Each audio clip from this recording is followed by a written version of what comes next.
Oscar! Yeah! Everyone scream for me. It's time for that midnight chat attack. What is up, Mr. Ganja? I'm doing fine. How about you? I'm doing okay too. You know, I mean, I'm I'm doing good. Looking on Facebook, seeing people do little photoshops of our boy Alan over here. That good old fan art, man. I just appreciate everything you guys put into those photoshops. Oh man, dude, Gary did something that was really, really good. We're gonna go back to that in a little bit and look it up on Facebook. So actually, Ganja, we can get that ready for me. That'll be awesome. But before we even get into that, before we even get to the man of the hour, Allie, how you doing?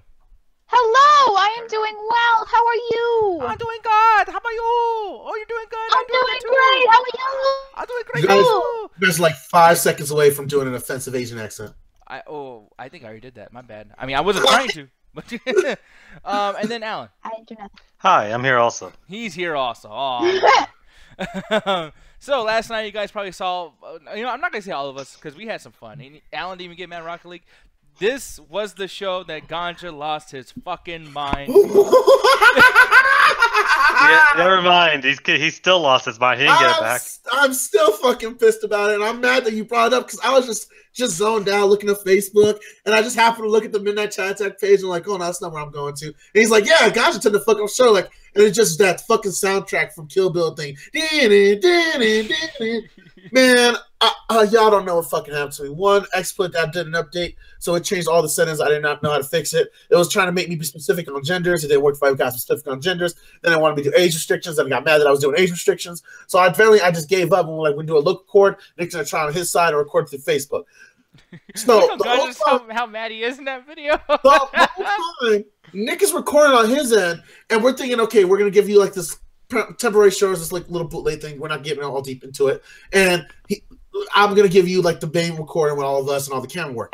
So what ends up happening is this fucking XSplit decided to quit recording 5 minutes into the show. So I didn't get any of the gameplay, and if it wasn't for Nick doing that backup, which was a test stream in itself, we wouldn't have got shit for you guys to enjoy for the video game show. So I was heated all the rest of the day to the point that we didn't have conversations. Exactly, and that's the thing too. I just want to say, like, you know, we tried our best to do everything last night, and even though it was kind of fucked up, make sure to come back and look for us on Friday. And if something happens to Facebook yet again, I just want to keep starting to let you guys know we're going to be doing Twitch eventually, and it might happen a lot sooner than we want to because of the whole Facebook situation. But Ganja busted his ass, Alan busted his ass too. Everyone tried their best to get this shit going up, and at least it was up. And I just wanted to, like, you know, say, like, hey, Ganja, you know, we got the thing up, you know, congratulations, you know, we didn't lose everything. And yeah, if you guys can send some love Ganja's way sometimes too, you know, because it's not all me doing this shit. Ganja went through as much stress as I have many, many times. And I've actually always threatened, I'm going to leave this shit, I'm fucking pissed. And Ganja, to his credit, stayed there and worked with it for, I think, 2 hours. I mean, we were there for a while, so much credit goes to Ganja and Alan too. I mean, you guys whooped ass, so. I don't want to talk about it anymore. Now let's talk about it right now. Oh, and I just want to apologize to people too. But yeah, it's a new night though. Everything's gonna be cool. It's gonna be awesome. Everybody in the chat right now too. Dejon's there. Blah blah. It's gonna be fun. One more thing I want to bring up too. Flexing show tonight. I mean, I'm gonna have some thoughts about it. But Alan's gonna be reviewing the entire Nightmare on Elm Street fucking series. Good God, man. Like right now, are you excited about it, or are you kind of like? Is it a daunting task? How you feeling? It's always a daunting task reviewing an entire series, but I'm ready. Okay, yeah. So we'll get into that in a minute. But if you guys have reviews that you guys want to do and tell us some recommendations that you guys are watching or something, make sure to let us know and give us a PM on the doubletoasted.com site or send us a message in the Facebook inbox. You guys have been doing that a lot lately too. I actually really do appreciate that, and it's way easier for me to actually give you a link. So do that. You'll hear the notification go off on my phone because I forgot to turn that shit off. Now you know where it's at right now. But yeah, make sure to do that. I'll have you on tonight. But when you guys come in, Mr. Ganja Guru, there's rules I got to follow, sir.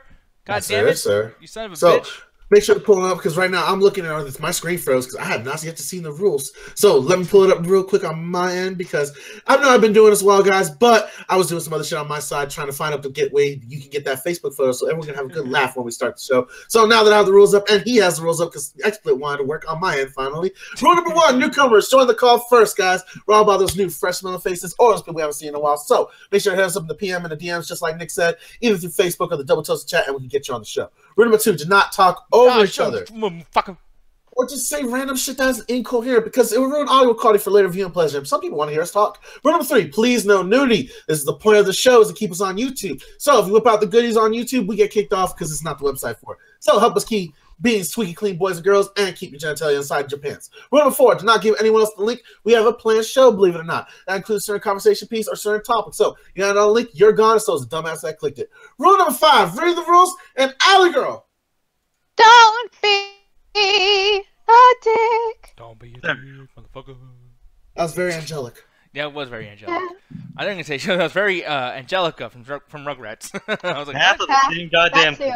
yeah, I don't know, man. I love Angelica though. She's fucking. I hate her, man. Those kids should have ganged up and beat the shit out of her. Oh no, man. She was evil. I feel like you had a sister that did the same thing to you, and that's why you hate her so much. Nah, my sister was weird. I just want to point out he wants toddlers that have the mental capacity to jump in another toddler. It's like, yeah, get over here, motherfucker. She's and like, evil, and they all know it, and they let her get away with all this shit. Oh man, you know what? You know what somebody else is getting away with though, man? They're getting away with fucking with you very bad. People, we got a picture of Alan from high school. And here it is right here. High school. I was never a blonde. Man, I was only laughing because I spent like years of our friendship photoshopping her in random situations. Payback's a bitch.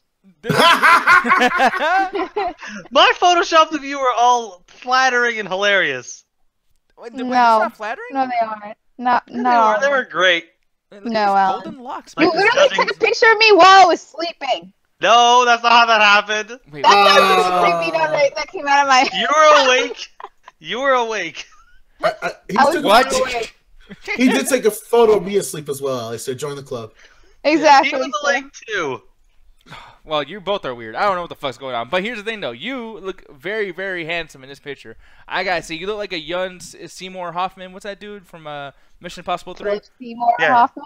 Yeah, Philip Seymour Hoffman. Yeah, you look a little bit like him. You know, he's a good-looking guy. You know, villain in a fucking Mission Impossible movie. Like, you got some stuff coming up. I look nothing like him at all. That's an old photo too, because I've been having the whole my beard extended. That's an old photo. I think that's the one with the. I was wearing this shirt and I'm just doing like the Birdman pose. Oh man, that shit was hilarious. So Gary did that, Gary Eakin, and he was here last week. I love it because he looks like Jack Black's character from Tropic Thunder, the one that he plays. That's all the heroin junkie. He's got the blonde hair. The movie called The Farties. So when I saw that shit, I just wanted to start making a Photoshop of Jack Black and put Alan's face all over his body because I think it just worked perfectly now. Yeah. By the way, too, I'm sorry. I had to. I guess what you call that, like, just pay attention to this or acknowledge this. But people are saying free Gary. Yo, we did last week. I'm sorry, Gary. You know I love you too, man. But that shit's gonna have to wait for the after hours because boy, oh boy, you lost your shit.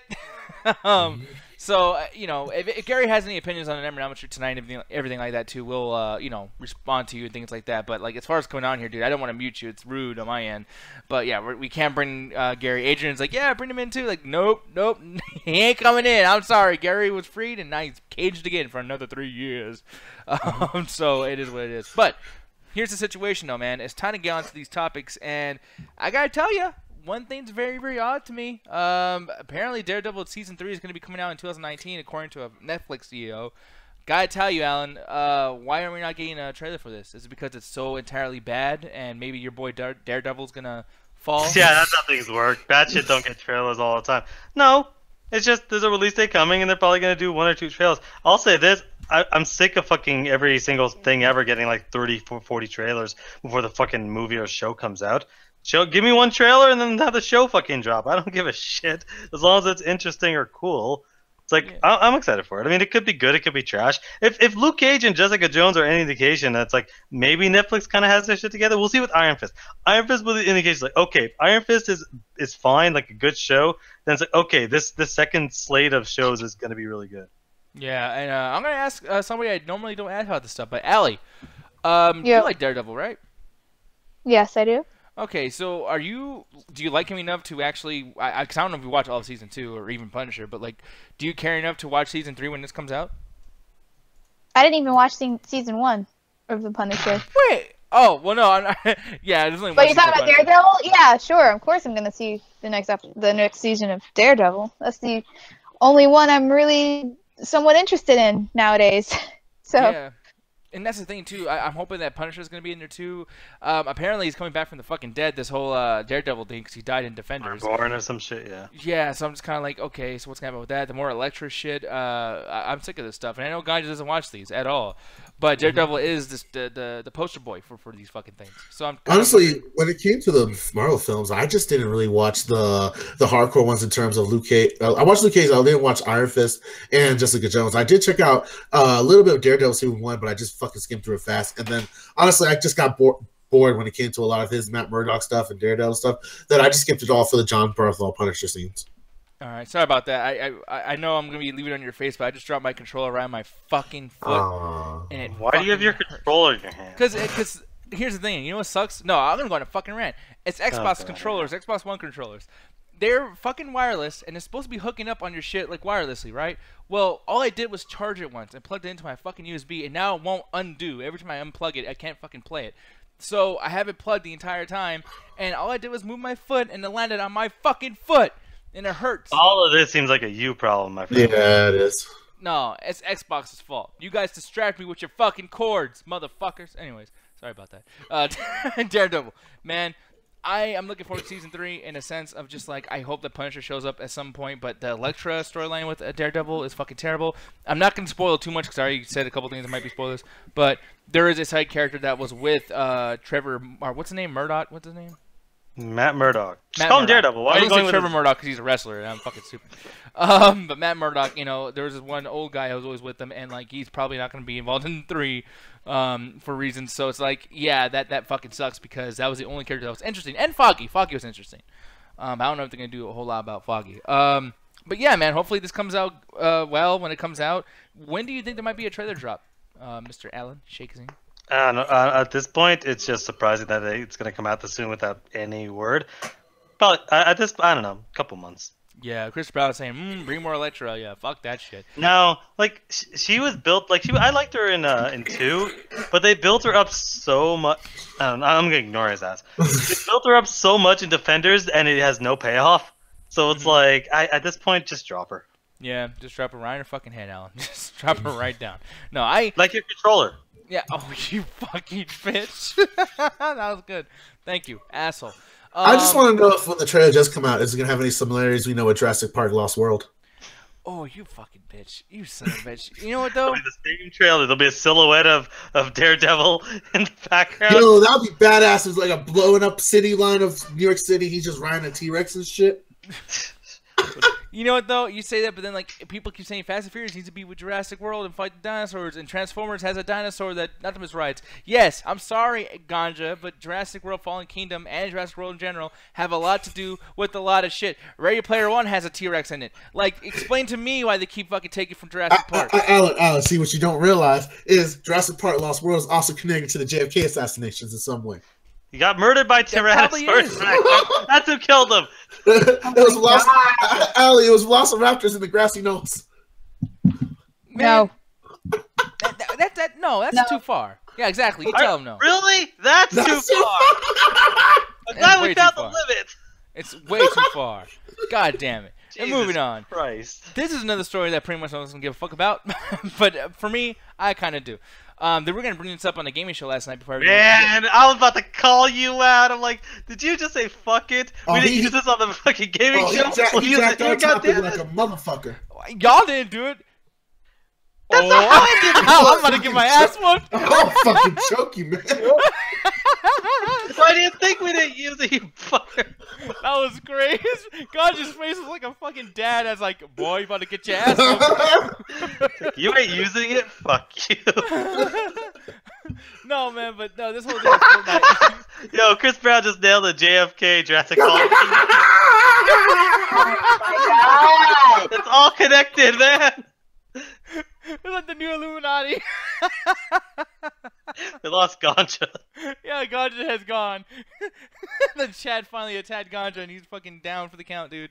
No, but I don't know, man. I'm just gonna skip all that shit because Ganja's just gonna make me laugh again when I see his face again. Fortnite.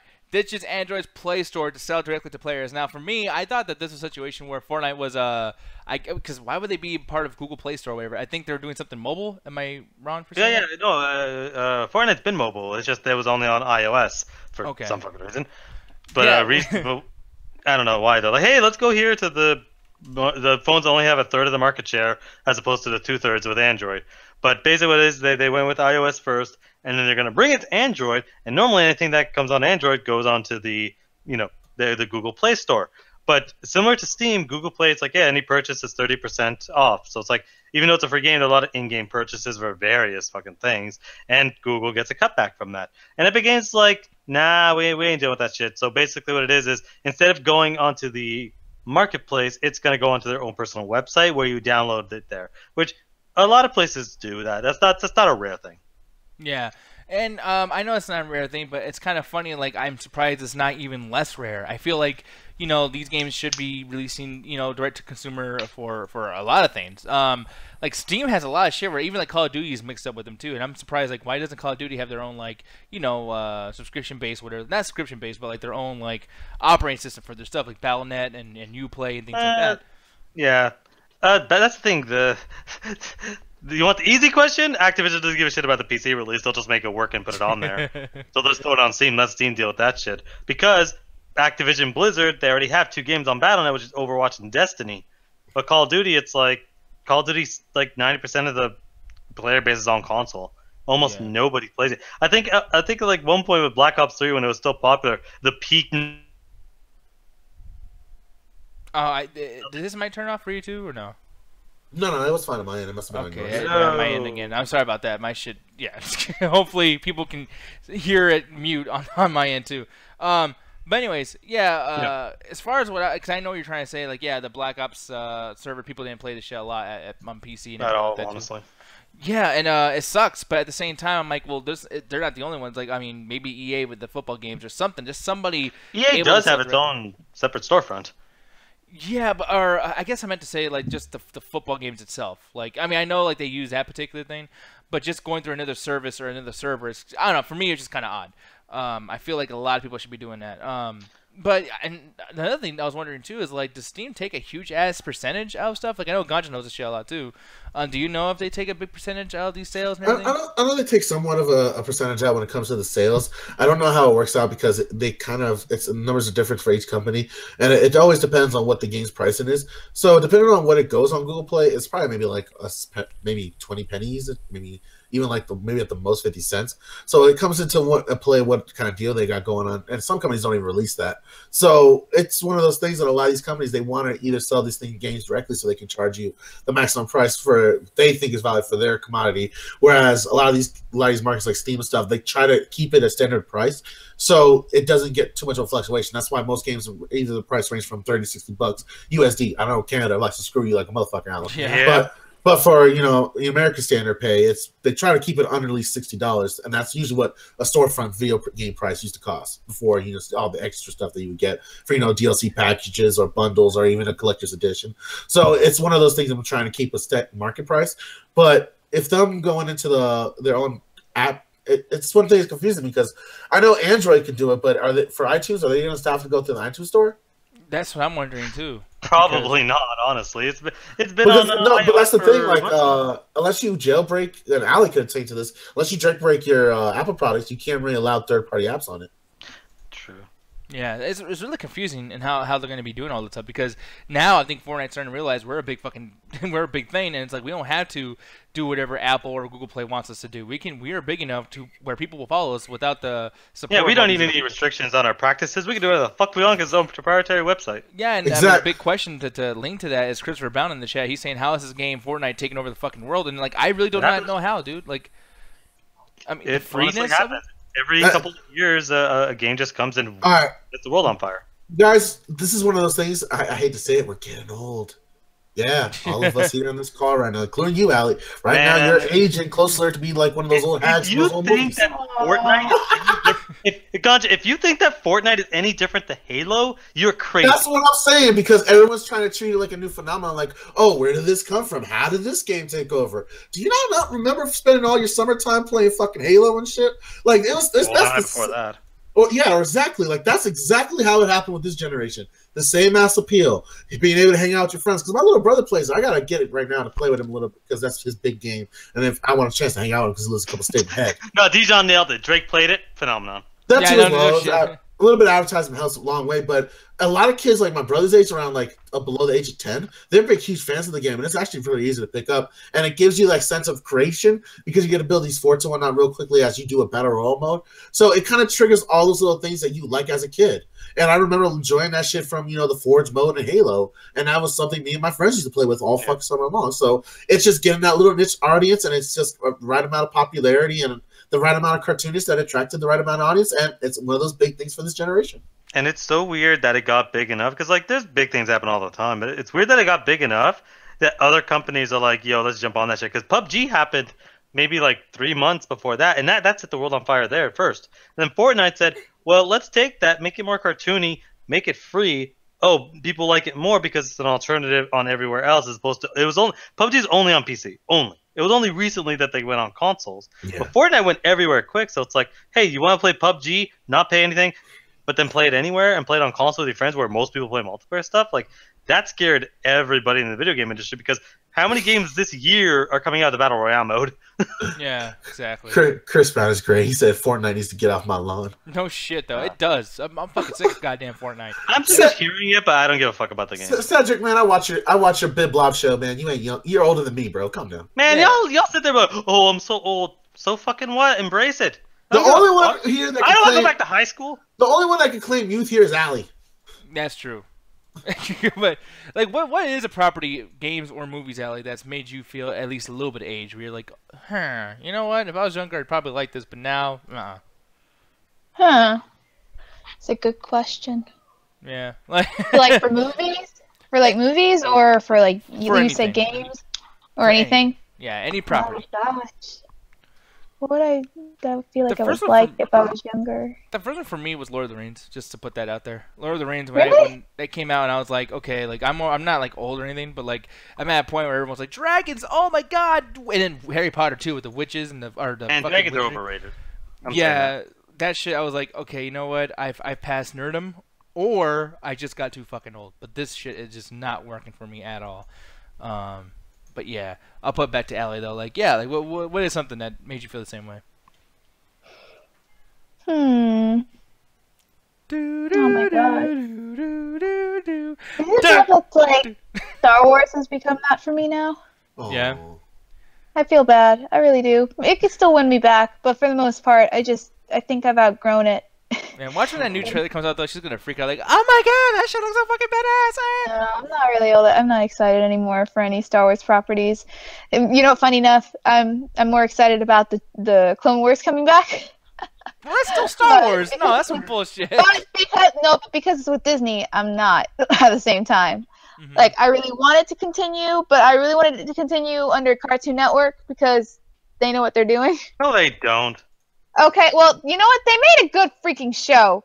All right, Disney is just going to Disneyfy it, and it's just going to, they're just going to put a bunch of nonsense in there to sell more toys. And, okay, well, Star Wars has always been that. I'm like...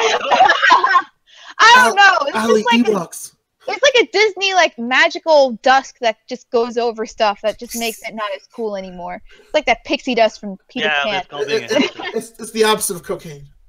But on top of Disney too, do you feel like Kingdom Hearts 3 is the opposite of all the situation too, where it's like, you know what, we're so hung up on Fortnite and all these other games that when Kingdom Hearts 3 comes out, this is just not gonna mean shit. Like, I mean, it's like it's too old. I don't know about you, but hey, stop trying to get people to hate. I swear to God, he doesn't hate.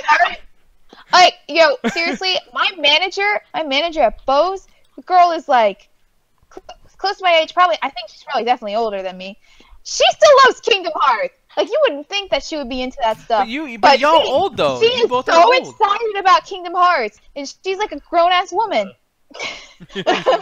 Nick's just hatred with this game. It's not like it's super overly popular everywhere. It's not like Fortnite, like we're talking about right there. It's popular, but it's not Kingdom like Hearts holy shit like this everywhere. Little fly, it just won't fucking go away. But it's not like it's a fucking swarm like a bunch of the other games we've been talking about. So this weird vendetta you have, I don't get. Kingdom Hearts fans aren't like Star Wars fans. Yeah. I'm just saying Kingdom Hearts is fucking annoying because, for one, it's one of the first games that I've known that people were, like, ignoring the fact that it's difficult just to keep you playing the fucking game. It was like that Dark Souls effect where it's like... It's really not, Nick. Everything too. I mean, those games are difficult and people like that. People like challenges. I don't, but hey. I'm just, I stuck around for the story and to be able to play along with, you know, Goofy and Donald Duck. I love Disney. Like, I have such a passion for Disney. No, I guess you're right You know, with I that. grew But up then with it. no, I understand your point there because I mean it's like the properties like yeah you want to play it's like with me in horror games like I'll play a shitty horror game just to fucking be the characters. I wanted to buy Friday the 13th, how bad that shit looked and played, and I wanted to be Jason. I fucking love these characters, but at the same time though, like with the difficulty thing, and the reason why I'm leaking it in this sense with the difficulty is because just like Dark Souls, I don't think in 5 years they don't make another Dark Souls every 2 years. I don't think Dark Souls will be talked about after the next 2 Fallouts and next 2 Elder Scrolls games come out. Nick, 2 things. One, Dark Souls is super niche. Like, the people that love it more than anything in the world. But this last one was big, like mainstream though. Like that. Yeah, like, it had more of a stream, but it's still a very, very niche kind of stuff, and they still enjoy for a lot of the other stuff. Kingdom Hearts isn't particularly difficult, except for like maybe 1 or 2 bosses. It's a lot of the level design that just makes it confusing to navigate, but the actual difficulty of the game really isn't that hard. I never had trouble with like, oh man, I don't know how to get past this boss. It was more like, where the fuck am I supposed to go? That was most of me yelling throughout that game. So it's like, yeah, that's what Kingdom Hearts is. Dark Souls is a completely different beast. It's its own genre. Okay, I guess you're right. And maybe that's the thing I was going to complain about Fortnite, though. It was like, I tried that shit the other night. And I know people will probably tell me, like, okay, dude, just get good, blah, blah, blah, whatever. But it's like, the game doesn't even give you a tutorial about what the fuck to do and how this works. You get into the game. I know it's free, so it's whatever. But you get in there, and within 10 seconds, you will most likely die. You get into the game, and someone shoots you, and all that loading, all the trying to get items and all that shit, every bit of build-up to finally get to play was for nothing, and you had to restart. And before you know it, just trying to at least kill one person or just play the game, before you even get a chance to even really do that, you can end up playing an hour or 2 hours of just attempting to enjoy something. And it's like, you know what? That's how you get people to fucking play this game. Is always a challenge of like, oh, I'm not gonna let the game win. Fuck this shit. I'm gonna keep playing. And you know, your friends making fun of you and shit. Or maybe like, you suck. No, I do. Yeah. But that's the thing. It's like there's no parameter of whether you have good skills or whether the game's cheating or whether someone's too good. They literally will have you in there with someone who's a level 80, fucking like been playing this for the whole year, and I just really started. Why the fuck am I playing with him? Like, you know, it's like, this is simple shit. That's the problem that's been with multiplayer since before any of us played multiplayer. No, there's no way to fucking judge skill on any way, shape, or form, so they just throw people into it. Call of Duty doesn't do that. Anything. Battlefield does that, which I hate, but Call of Duty does not do that. Battlefield, sorry, go ahead. No, I'm just saying, maybe the internet fucked up or something, but like, no, I'm just saying, like, yeah, Battlefield is something that, you know, will make that mistake too, but like Call of Duty, they set you up with people who do play around the same level. I always fight against rank 10, rank 12, rank 8, you know, around those people. That rank means nothing, because I've seen rank 10s that are the worst I've ever seen at the game, but then I've seen I've seen fucking people that, like, whoa, they're level 5 and they're the top of the game. Like, skill. So that's why levels don't matter. Time in the game does not matter. Consistency. It should, though. It shouldn't, because if I came over to your house right now and you have Battlefield 1, on your account, I'm the best player in the game. Your level does not indicate that. True, but there's a higher chance of someone who's a high level that somebody around there has played the fuck out of this game, and they're good now. You know, I honestly, I wholeheartedly disagree with that. Dayon brings a good point. He's talking about how, Nick, you forget that a majority of people are playing the game are kids that learn how to play because they saw it on YouTubers. Yeah, this is one of those game series, kind of like I've been at Freddy, that became massively popular because of the people on YouTube just making it this kind of one of their major playlists and doing constant playthroughs of it, or making it their staple or their niche audience. Yeah, and I mean, and that makes sense too. It just, for me, when I played it, I was like, wow, I've given more time to this game than I have to God of War this week, and I hate this game, and I kind of like God of War. But what about Ark? Well, and Ark is just good. I mean, it's hard as shit. No, I mean in terms of giving your time to. What, man, I'm Ark's bitch. I'm just gonna admit it. Like, you know, I call Ark daddy. He's playing Ark right now as we speak. He has a dinosaur he's taming. Yeah, no, actually, I think I am. He's like, oh, I forgot maybe an hour before the show's over. No, I swear to God, yes. Like, I'm not even joking. Like, before, I'm like, dude, I'm do getting X that timing. console right now. I hope someone don't come over and kill that motherfucker. No, dude, right now it's Arc Evolution right now. I have, the dinosaurs I want to fucking tame. I'm literally, like, right after this in the after hours. I'm going to be in the after hours with you guys, but I'm also going to be playing Arc because I got shit to do. It's Yeah, I got Arc. I got dinos to tame and people to kill, bro. Exactly. Oh, yeah, I like you guys talk shit now. Well, where the fuck have you been, motherfucker? Like, yeah. Easy, I gave up and they blew my fucking house up. We fixed it, motherfucker. I don't give a fuck. He quit. I had a bunch of games come out. Oh, like... You quit too, bitch. You just quit with extra steps. Yeah. I love that shit. You just quit with extra steps. That's awesome. But moving on, man. We're getting Fucking no, I'm still mad at it. What fucking came out that you played? Last month. I got to play State of K's new DLC. I got to play That came out before. I got to play the new Hearts Iron update, which is actually a brand new game. They added new characters and new nations to do, which I ended up spending another fucking week losing my life to. I don't believe this shit. I mean, really? Fucking State of Decay 2? No one cares. No. Just no. I'll play that game eventually. Eventually. Yeah, I don't know. I'll play when it's free. Shit to buy. Also, hi, Jenny. In like a month. Oh, yeah. Hello, Jenny. Oh, God. More shit talking. She said, oh, good. She's enjoying the shit. Oh, okay. Well, still. I'll still fuck with Jenny. And Jenny, too, if you want to come to the call and say fuck you to me because I just pissed you off, that's cool. You can when the movie review session comes up, which we'll be talking about right after this shit, because I gotta tell ya, I didn't know they were making a Minecraft movie. That sounds I knew so they bad. were. You knew they were? Oh, I knew they were, because after how well the Lego movie did, they're like, hey, we're digital Legos, let's just do the same thing. Man, there's a Minecraft story mode made by Telltale. Yeah. Oh, God, that was a horrible game. That was so bad. I think I saw one episode of an LP event and said, I'm never even fucking going through this shit. It is just a... Oh, God. But it's like, what Minecraft can you is do? like... Oh, my God. It's about blocks, though. Like, literally, what can you do? See, it's so weird, because it's like... When you looked at Legos, it's like, well, it's just blocks. Yeah, you have all these weird IPs, but it's like, what can you do with that? Then the Lego movie came out and showed it's like, you can have fun with this, have a cool, interesting story, and actually have a kind of a heartwarming message to it, and still have a great time. And also a lot of brutal murder that we can cover up by cutesiness, which is there is so much murder in that movie. It is almost ridiculous. Yeah, man. Holy shit. So it's like, yeah, Minecraft, it's like, we can almost, we can almost do the same thing. There's just as many rights there. But I really think this is like, if they do this is going to be like the DC equivalent of like, oh, Lego is Marvel, and we managed to do it, we've had so many movies. Then Minecraft's like, well, we can do it, we're the same thing, right? It's going to be a mess. Yeah, because that's the thing. People will complain about this game and say like, "Oh, it looks like shit, whatever." And you missed the whole point. Hey, you missed. If you're complaining about the graph, man, you know who missed? You want to know who missed the point of Minecraft's graphics more than anybody? Can I guess who? Microsoft. Oh, okay. Oh, why do you say that? Okay, because I think it was last E3 where it's like, get the 4K update for Minecraft. Oh, I remember that shit. That was like a huge announcement. What?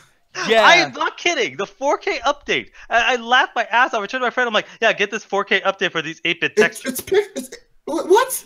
Dude, lighting effects. Oh my god, it was so fucking funny. Like, nobody missed the point harder than they did.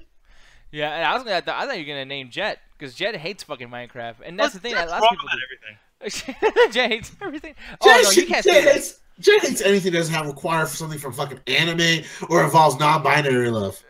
Man, I love Minecraft so goddamn much. Like, I played it on the Xbox 360. Then when I got my PS4, I played it there. I probably clocked in like 300 hours. Also, I like building.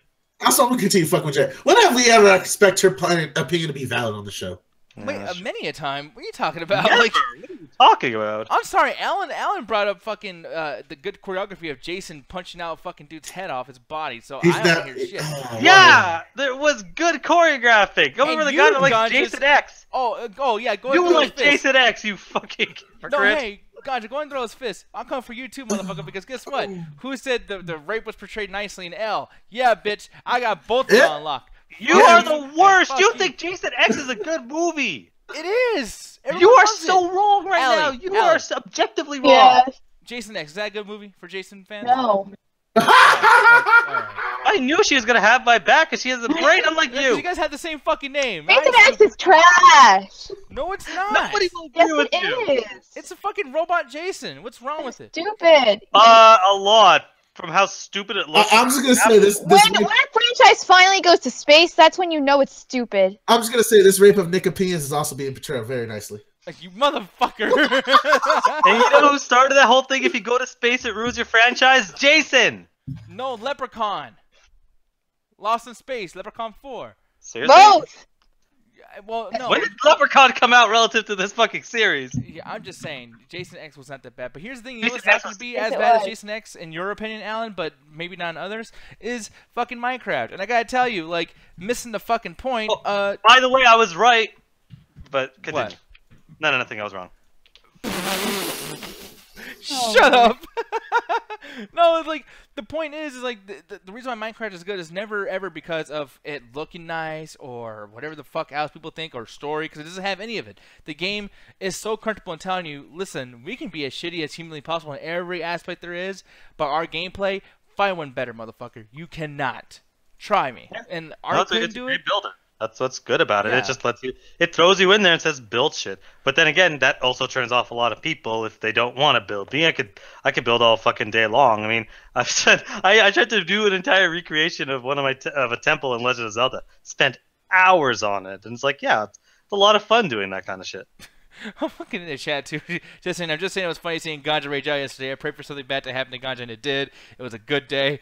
And then Cedric goes, Jason X made people ask Jason why. Don't laugh at that shit. That was a great pun. You guys are terrible. No, that was amazing. You're the worst. But yeah, like, I don't know about this Minecraft movie. I know Allie don't give a fuck. I know Ganja don't give a fuck. But does anyone feel different than me and Alan? Does anybody give a fuck? Does anybody think that this is gonna be good? Let somebody think of the fucks to get. No, me personally, man, like, I was a fan of Minecraft when it first came out, and I did buy stuff. But my thing was more the survival aspect of trying to avoid the creatures and building some kind of nice fortified hut that you could build onto and just have like a nice base. My thing was building underground bases. That's what I would like to do because it made it a lot easier to go get materials like gold, silver, and all that shit. But honestly, I like Ark more because it does more with it. And that was one of the things that I liked about it was the survival mechanism. If you like just 100% building, then yeah, that's the game for you. But I always got bored after a while just building shit. Yeah, you know what's better than building up? Building half a hut, having some idiots with rocket launchers and fire-breathing dragons blow your place up, and have someone saying, well, you should get better. Yeah, but I also don't want to spend like another month just building something up that is just I'm just building for the sake of building. There's no real And it's point to fucking it. fun as hell. Yeah, I'm just saying the original idea for the Midnight Chat Tech was going to be a Minecraft server. This would have been a very special moment if we went in that direction. That? It's been like 4 years. That's never even come close to happening. No. Well, no, because we didn't do it. Yeah, I know. That's what I'm saying. Like, we keep bringing that up like it's ancient lore. No, but I'm just saying, man, when we're on True E Hollywood Story, the shittiest podcast in America, like, we will have to bring this up, and this will be some trivia. Imagine Alan, like, they get to him with the question, like, hey, so what'd you think about this? Like, dude, I don't care. I A just was little ago, who fucking cares? Minecraft was outlawed 10 years ago. I was just surprised the Minecraft movie was so good it became a cult. Yeah, exactly. It is good. Fuck y'all. So, anyways, moving on, Mr. Alan Shakazine, you fucking bitch. It's your turn to get your ass yelled at. Like, everyone just yelled at me. It's Flex and Chill time. Oh, boo-hoo. Give him a second, he's turning his camera off, he's taking off the shirt.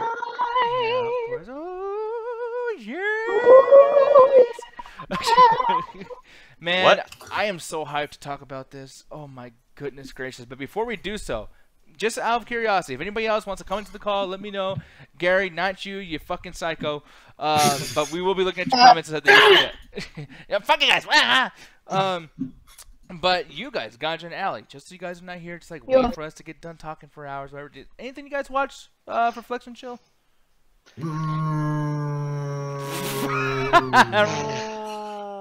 Allie, take it. Hi! So, I just recently finished watching Bates Motel. I know it's not exactly the most recent, show or anything like that. But, I first watched it when it first came on, and then I was like, meh. And then I, just stopped watching. And then for some reason I decided, you know what? I'm going to give this another go. So I rewatched the whole entire thing. And, man, if I tell you, the first 2 seasons are very meh. Like, that's what I don't blame myself for, stopping to stop watching it. But when it gets to that third season and it gets like really into gear, man, it actually like was really interesting, and I actually got really into it. It's definitely like a modern day reimagining of Psycho, and I was just like, okay, I didn't see that coming. I thought that was just gonna be like, I don't know why it was in modern day to begin with. I thought it should have just been, in the 60s, like the original movie. But I thought it was just literally going to be like a lead up to the events in Psycho, just in modern day. And sort of, but not really. So I actually did find it really, really fascinating, like just psychologically, of like, Norman Bates and his condition, and it's just crazy. Seriously crazy. Looking at imagery of this too, like I'm looking over here, and like just that whole thing, like see this on the side with him next to his mom, like weird shit. Like he's too grown to be in this mode, but it's so uncomfortable. Like just seeing that shit, it's like, this one a completely different and much darker tone than the fucking movie, in my opinion. Oh man, like the movie is pretty dark too, but this just like delves more deep into like Norman Bates' psyche and like what he's going through during these like blackouts he has, which is similar to, if you've ever seen Psycho, similar to him when he like kind of inhabits his mother. It's really scary. Like there's a point where you just like fear for anyone who just gets in the vicinity of him, because you just don't know if he's just gonna like go off, like he's just gonna black out and just like turn into his mother. And it's not like, funny thing is, like the actual mother, like she's a little bit like, a little crazy herself, but she's not like as crazy as Norman portrays her to be when he is her. It's like a completely different, like more darker version of his mother that's like telling him to do these things, or actually like literally inhabiting his body. And like, there are a lot of different like side stories that really could have been cut out. But when it really starts paying attention more to Norman and Norma, and like, wait, what? His mom's name is Norma? I know, right? Isn't that kind of like serious? What do you call it? What's that word for it? Nepotism? Stupid. Something like narcissism? That? Narcissism. Thank you. Narcissism for your ass. Yeah, exactly. Naming your son after yourself, just changing the name like, slightly. But yeah, it's really like it.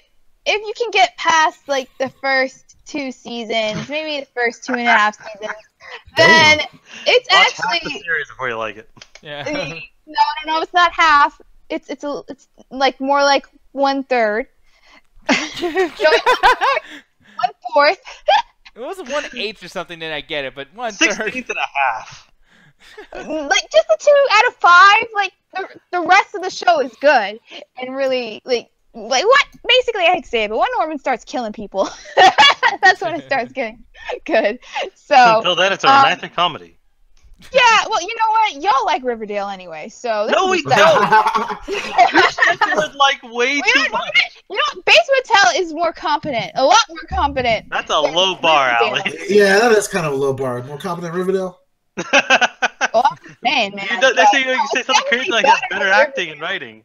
It's definitely better than Riverdale, but like it does have like at the beginning, it's kind of like they're trying to find their footing, and so they're kind of like shoehorning in these like modern artists and stuff like that at first, like a CW show, and you're just kind of like, ooh, cringe, but like it gets past that pretty quickly.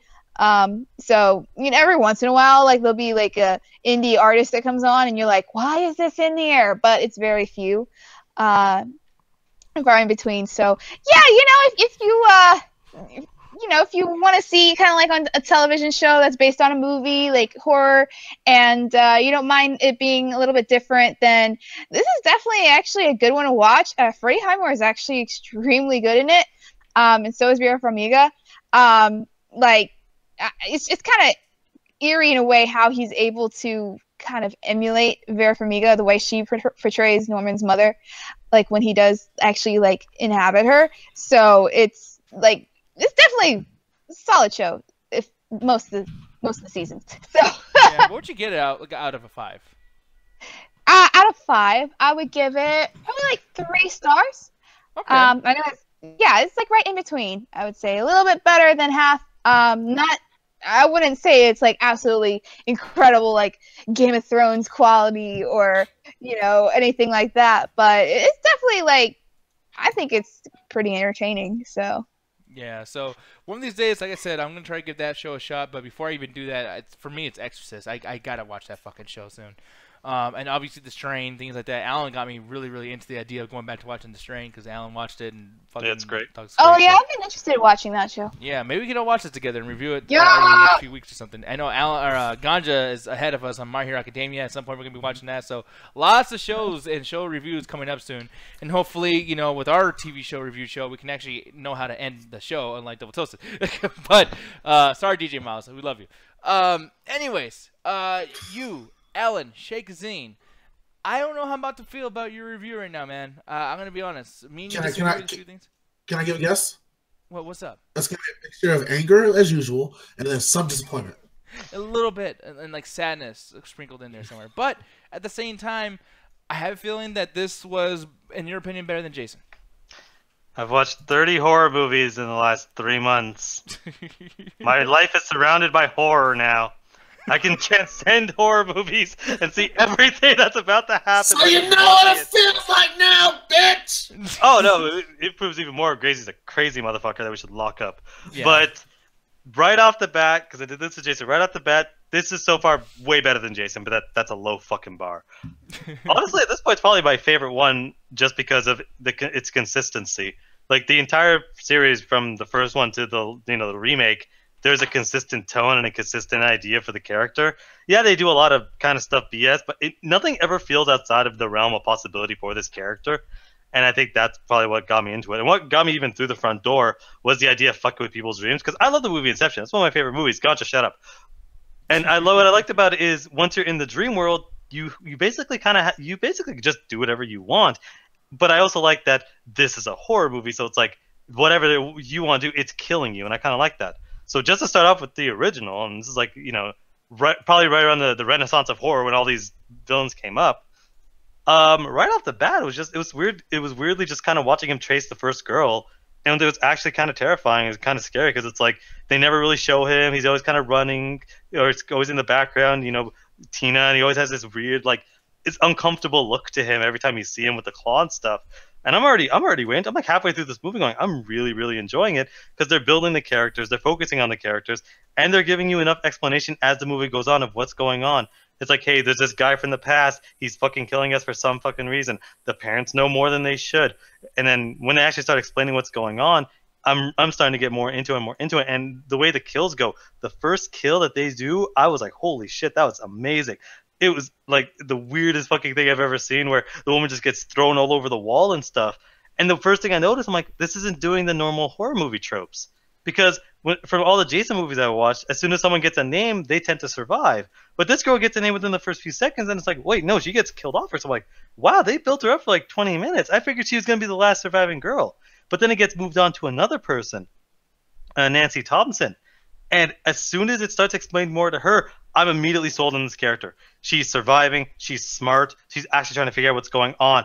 And honestly, the last 35 minutes of this movie becomes Home Alone, but you're fighting off Freddy. And I was having a great time up until the end. I loved every single thing about it, from just how cool it was in the dreams when they used a mix of practical and what special effects they could use. How everything just felt really weird and unsettling at all times. And I do legitimately think this is the best one in the series for me. Yeah, man. And that's the thing too. And just to put my 2 cents in there as well. This is a movie where when I first watched it, it was actually kind of late. I didn't see this for a long ass time. When I finally watched it, it had all the other sequels to compare it to. I was like, dude, what's up with the lack of entertainment? Yes, it is scary. Yes, it is kind of creepy. Yes, it's very smart. But at the same time, I want to be entertained. And Freddy is so not entertaining in this movie, in my opinion. I don't know if you feel the same way, but for me, Freddy is straight up bad guy. I'm rooting for the other characters to defeat Freddy, and it's like, that kind of is not the point of the franchise. When this got really, really popular, Freddy was somebody that was kind of endearing. His jokes, his laughter, his whatever. It's like watching wrestling. You like the bad guy. No, we'll get there, motherfucker. But the thing is, no, I kind of liked it because again, this is a horror movie, so you're supposed to be afraid of, the titular character. And I like that because they kept kind of showing it. And when you eventually figure out, it's like, yeah, this guy was kind of, he's, fiddling with kids. So what they did is they fucking killed, they killed and burned him.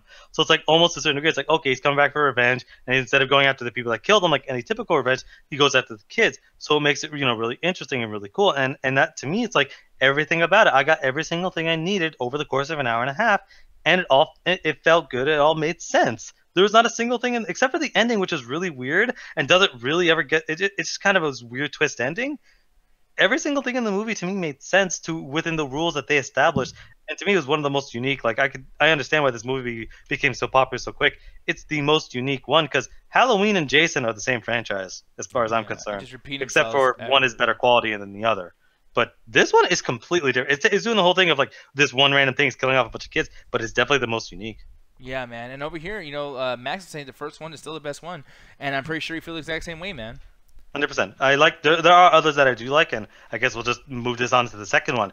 The second one, it does a very similar thing, and it's something I started realizing, especially during this one, the other ones, is the Nightmare on Elm Street movies, at least for the first three, they're movies that happen to have Freddy in them. Because there's a story going on with all of these that have something to do with the characters just dealing with life, dealing with them, having their nightmares and stuff. And you can almost treat this as somebody just having trouble dealing with stress and dealing with life. And it was one of those things where it's like, as the movie kind of goes on, it's doing its typical thing. But this one where it kind of gets really weird really quick, where Freddy's like trying to possess this kid. And this is where I felt one of my biggest problems with the series is the series doesn't really explain a lot of what it tries to do.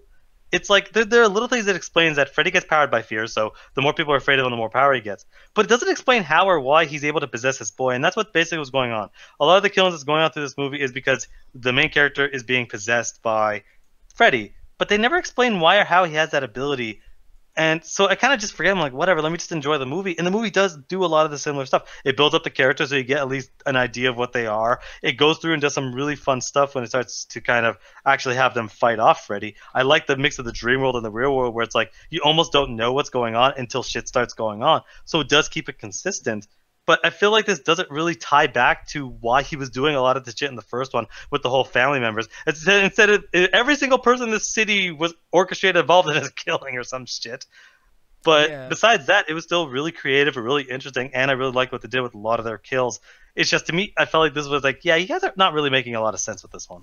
Yeah, and the one thing that's frustrating to me, too, is just like the casting that was kind of an issue for me. Not necessarily the casting, but just like, and later on, this, because I don't know if you know this, especially going into it, this is literally called the most gayest horror movie of all time, apparently. And the reason why is because the gender roles reverse. Like, the female is the hero, and the male is the damsel in distress.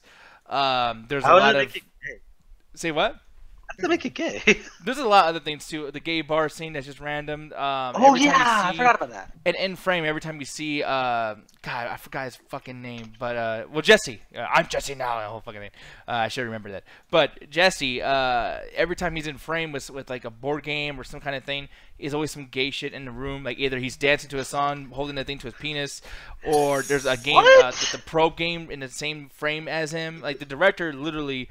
I guess he doesn't like gays. He's homophobic, and he was fucking with this guy the entire movie, like the entire time. Like, I mean, explain like why when he's dreaming or whatever, he has to walk into a gay bar.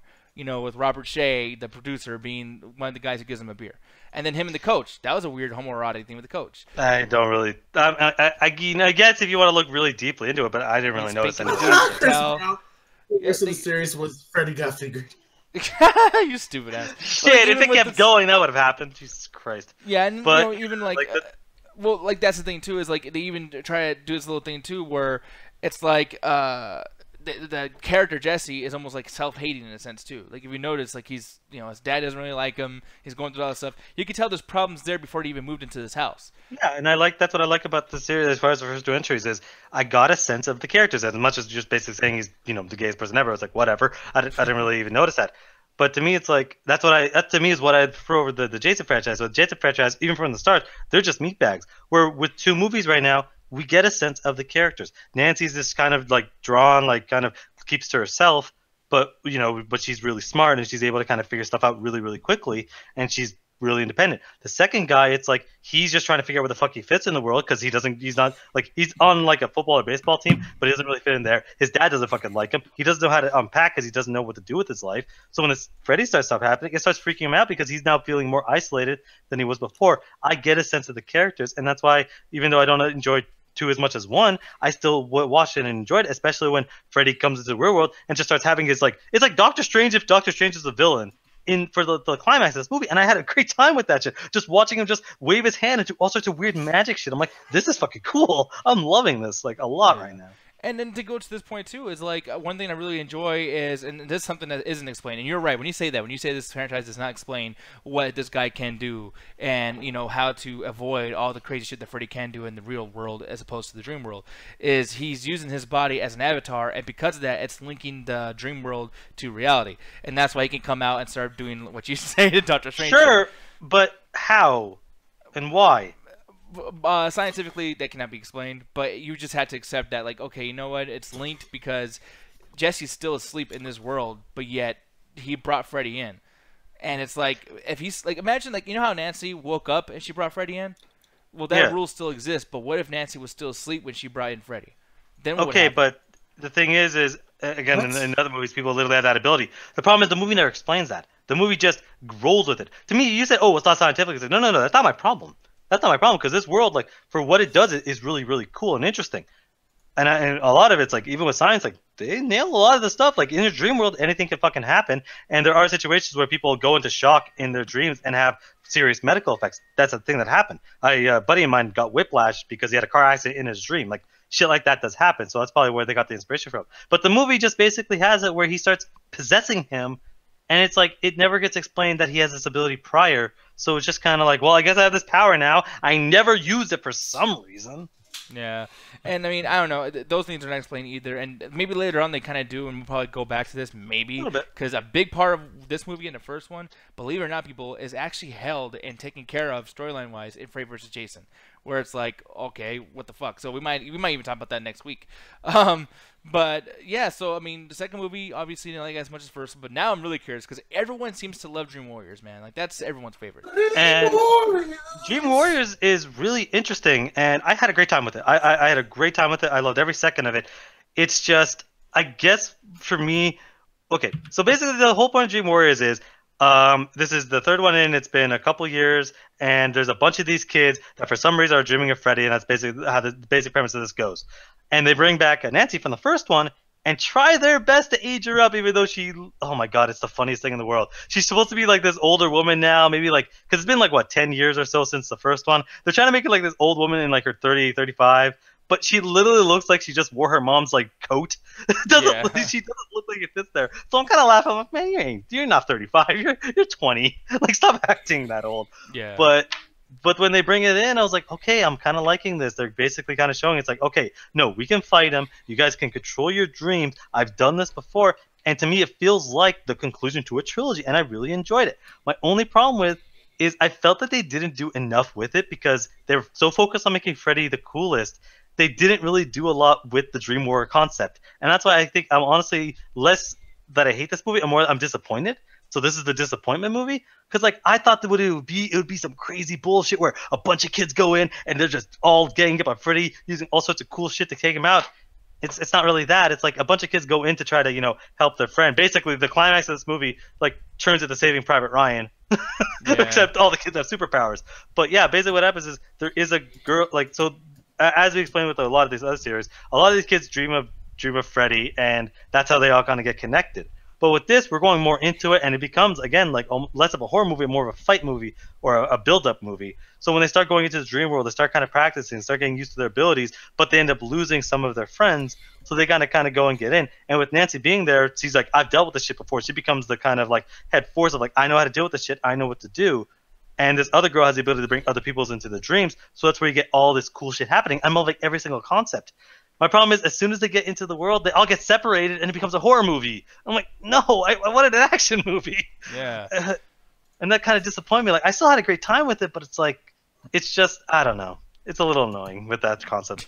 Yeah, and that's the thing too. Like, and the one thing about her being brought back into the franchise, I actually liked how in the first one, because she pretty much says this whole thing at the end of the movie of like, hey, like it's just a dream, it's not real, and as long as I believe that you're not real and I don't fear you, then I can, survive this entire thing. And then the one thing that this franchise, and they hide it sometimes in these movies because they keep killing Freddy off in all these movies. Obviously, it's a horror movie; you have to kill a villain, but there's a certain rule that they never ever betray for all 9, 10 fucking movies, and that is if you fear Freddy, he's not dead. He's still alive. He lives off fear. So if you fear him, then you didn't do shit. Yeah, but you kill him like fucking a bunch of times. That's like, I get that to a certain degree, but it's just like it's a little too, because again, like he like obviously as you keep going back, he keeps coming back, but it's like there's no real way to put it down until like later on in the franchise. But it did get a little annoying. I'm like, no matter how much effort they put into killing him, he comes back, and it just kind of got to the point. I'm like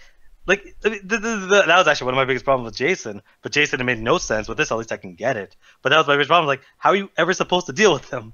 You're not. That's the thing that's crazy. Yeah. You get to, like, and that's the thing that's brought up in this movie is in Dream Warriors when Nancy comes back, and she's not in her 30s or anything. Like, there's dialogue that actually explains that she's straight out of college, and that's why they don't trust anything she says because she's a newbie. Like, they say she's new, but I don't remember them saying she had a college. But one of my things is just the way she was dressed. Is that suit looked way too big for her? Yeah. Hey, man, it was the 80s. Time to show the pants. And they made sure to keep the gray hair that she was growing in the first movie for some reason. I like that. I thought that was kind of silly, like some rogue shit from X-Men. You know what's kind of cool? It's like trying to like take the energy from it. But no, like Dream Warriors is cool. I remember the first thing was like, oh shit, Lawrence Fishburne's in this movie and does nothing. Yeah, but and one thing too. Wait, what'd you say, Allie? Sounds about right. Yeah, no, that happens a lot. It happened in Sleepwalk Ant-Man through and the these Wasp, types too. of movies. Save the dream, destroy Freddy. I never seen Wrong shit that was person. That's good. Forrest Whitaker. Forrest I Whitaker. know. I just wanted to make the reference Why? because I thought it'd be funny. In You my just head. don't want to admit that you're wrong, motherfucker. You knew. Yeah, really. Guys, Look like an idiot or be or racist. say something stupid, which in turn makes you look like an idiot. I don't know. No, but making a reference to the dream aspect of the movie, but all right.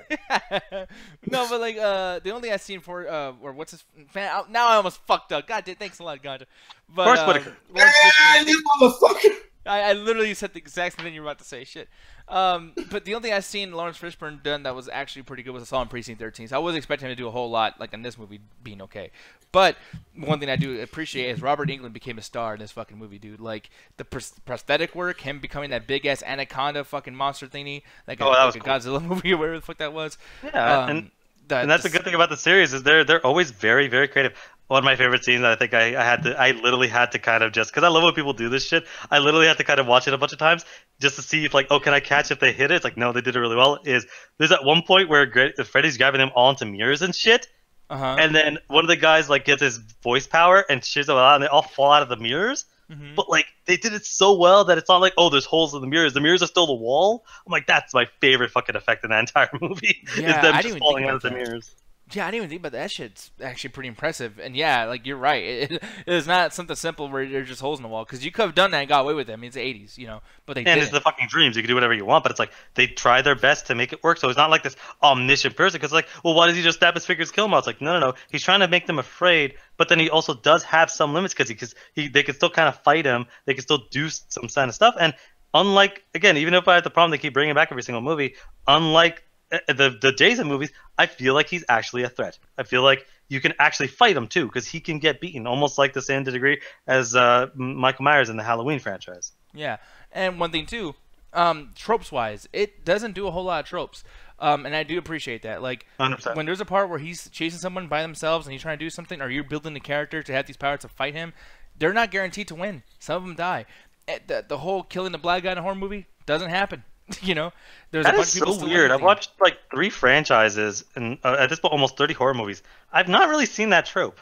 I've seen that trope a lot. Like there was something I was watching the other day and I was like, oh my god, they really did it, didn't they? Like It must not be just started the 3 laughing out loud. franchises I watched because I'm like, I was almost kind of like, wait, no, in almost every situation, the black guy lives in a lot of these movies. Yeah, man, but I mean, it is something that I don't know. Like, I would name a bunch, but it's just I don't know. But and even like the killing of the main villain, or not the main villain, but the main like protagonist versus Freddy. Like, granted, we know that Patricia Arquette was going to be the main star, but then you get Nancy coming back, and it's like, okay, shit, now we got two main stars. You know, Nancy's going to win because you got this is a big franchise, and she dies, and I'm like, holy shit, you had balls. Like, you Negan that bitch. Like, okay, all right, that's awesome. And I love that the ending was a sad ending, even though Freddy dies, but then they, obviously he's alive, so. But it's just like, wow, like, they really did it, man. And then, as soon as we say that, trope heaven with 4. Holy fuck. So there's one last thing I want to say about 3 before we move on. The best way to sum up 3 is the aliens to the fucking Freddy franchise. Because as soon as the next one happens, oh lord, do they just say fuck it to everything else. This literally starts, Freddy 4 starts like Alien 3, where, like, first of all, I'm pretty sure they changed a bunch of the actors and actresses. They did not. Only one. Tuesday they night. did. The main girl and Joey are not the same person. Joey's the same person. Is it? Okay, he looked different. But they changed the main girl, and it's like, well, it's not like that doesn't matter, but it's like, all those cool people that made it through that, it's like, nah, don't worry about that shit. Let's just have this fucking start off as a regular horror movie for most of it. And that's something that kind of bothered me, where it's like, I feel like they just tried to redo 1, but made it a lot worse, and this is where the puns start.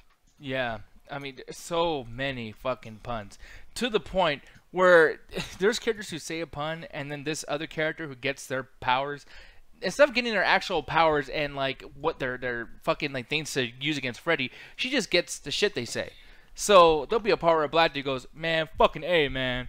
And then this little tiny white girl, this nerdy white girl, gets to say fucking A at the end.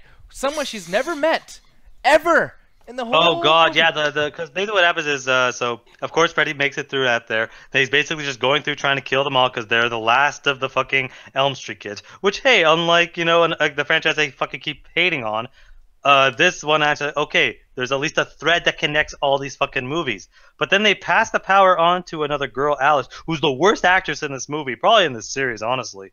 She is like the worst thing. And her thing is that, well, now she has the power to bring people to the dreams, which means Freddy has a new food source, so he can move on to other people and actually like get people into the dreams and do all sorts of cool shit. And that's basically kind of what it is, but the ending makes no goddamn sense, where it's like, okay, so basically she's fighting them off like any other typical movie. All of her friends are fucking dying. Whatever. This is what we expected the series. Then for some fucking reason, she in the climax of the movie, when she's fighting him off and literally dresses up going into her old Laura Croft thing, fights off Freddy by showing him a mirror of himself, and that hurts him for some fucking reason. Yeah, because evil cannot see itself.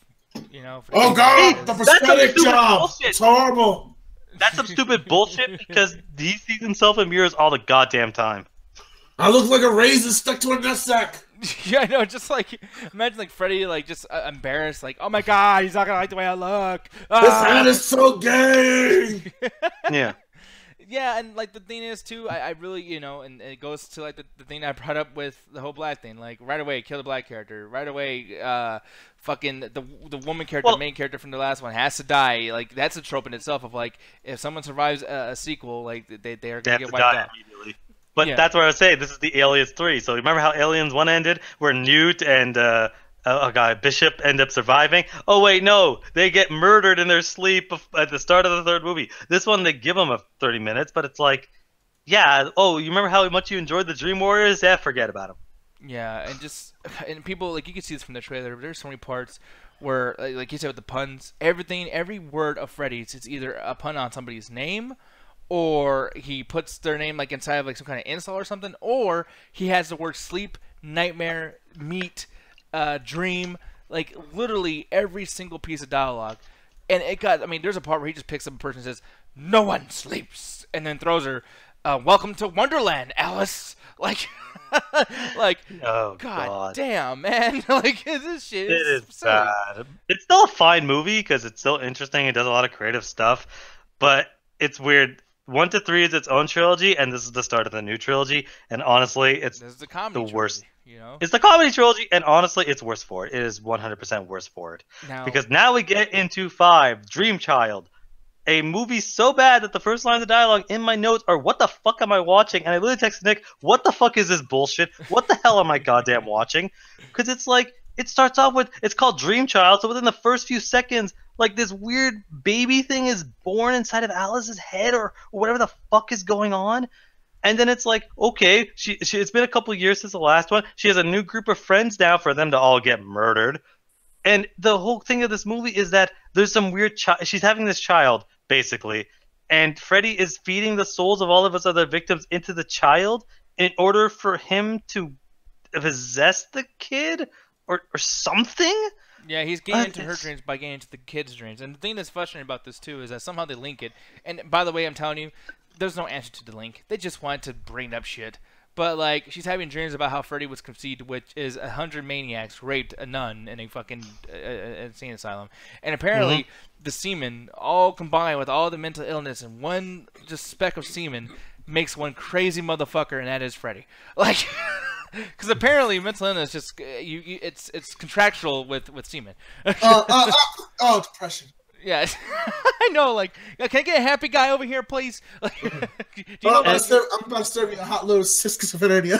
I know. Schizophrenia. If you're gonna make your joke, make it work. But yeah, it's just, again, it's just so much of this stuff. Like, continuing with the puns, continuing with the weird baby imagery. Let's just basically have. I swear to God, I thought that at least to a certain.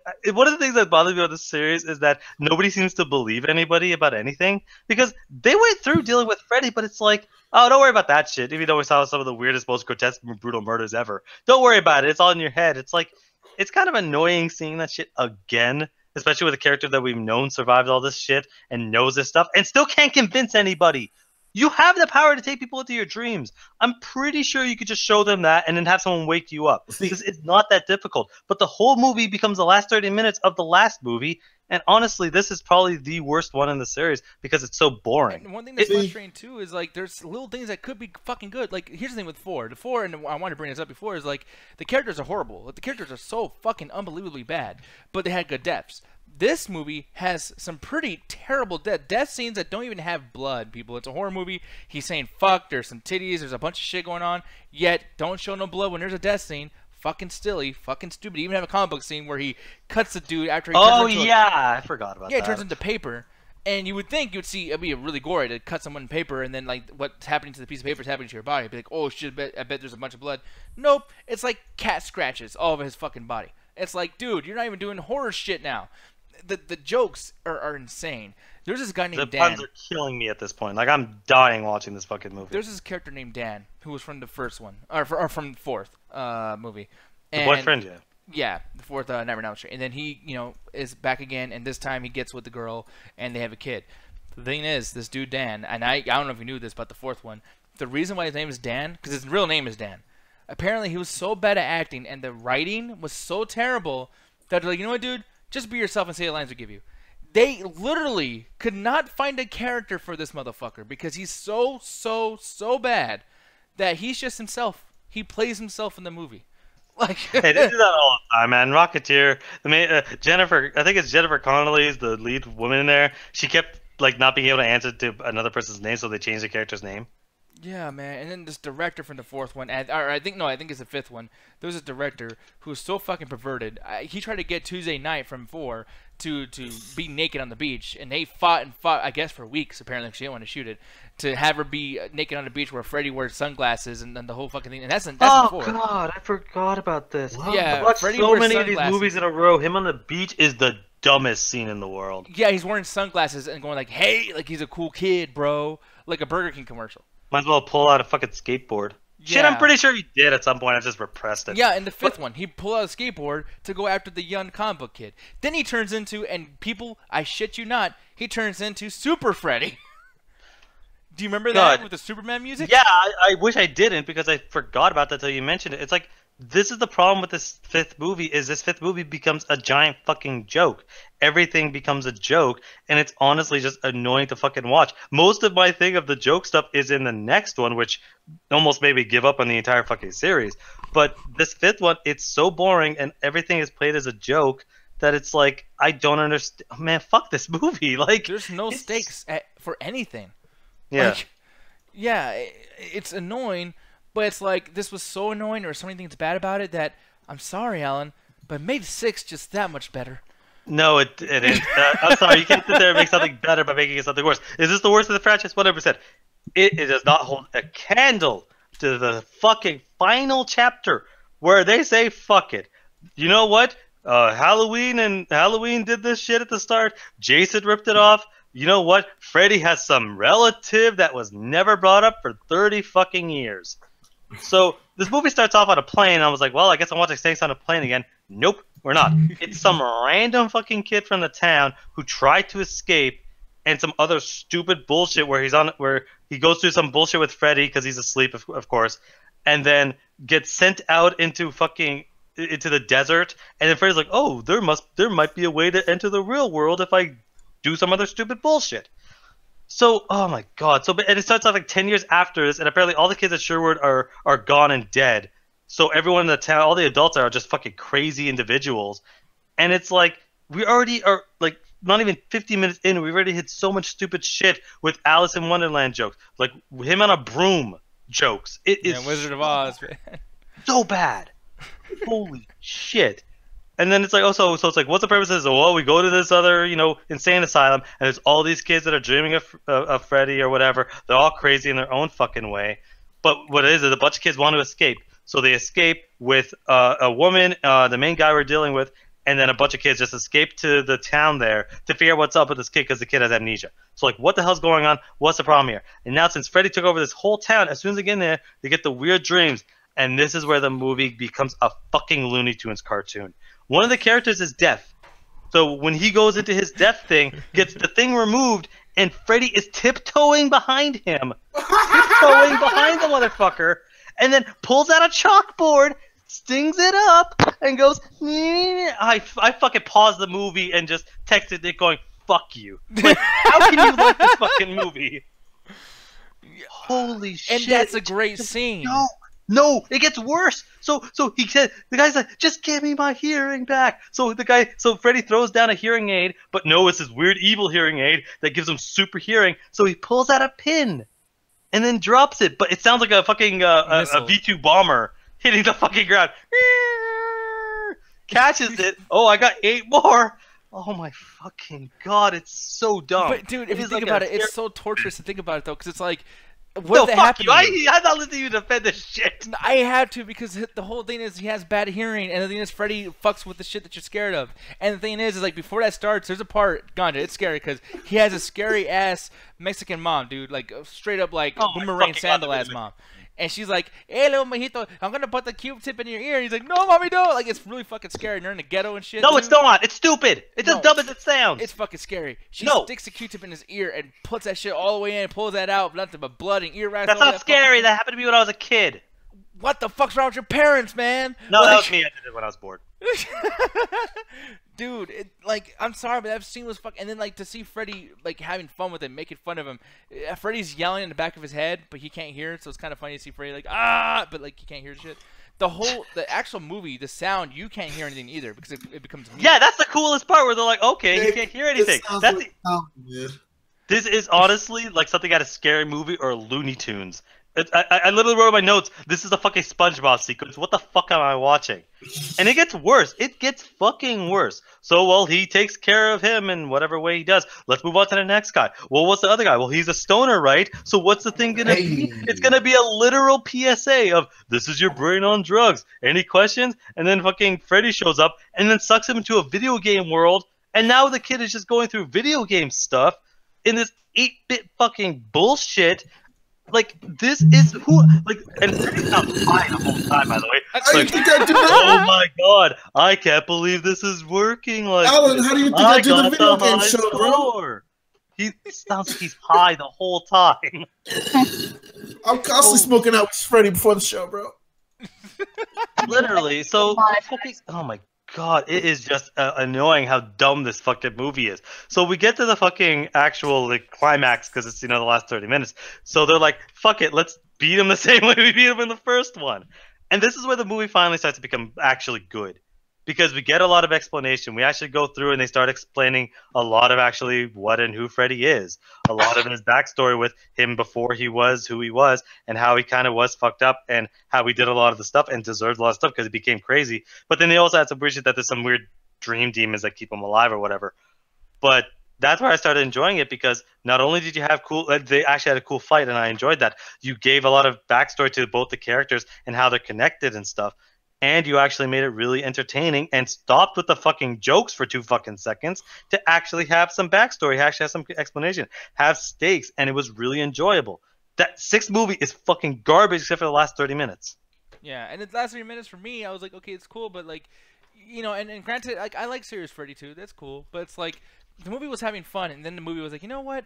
We're going to be a movie now. And I was like... Yeah, we're going to be a good, well-written movie as opposed to the piece of shit we just sat y'all through. Yeah, and for me, I was like, dude, I'm a kid. Like, this is the... Like, people, this is the movie that got me into Freddy. Like, it wasn't all those other ones everyone talks all this good shit about. It was this one who got me into Freddy. And I was like... It wasn't the good ones, it was the garbage ones that got him into Freddy. I'm sorry, I like to have fun with my films, okay? I'm not the fun... Yeah, you fucking know it. This is the same shit, people. He yells at me for all my opinions on movies. Jason X, Freddy 6, and fucking, what was it, what's that, fucking Alien Requiem. This is what this man likes.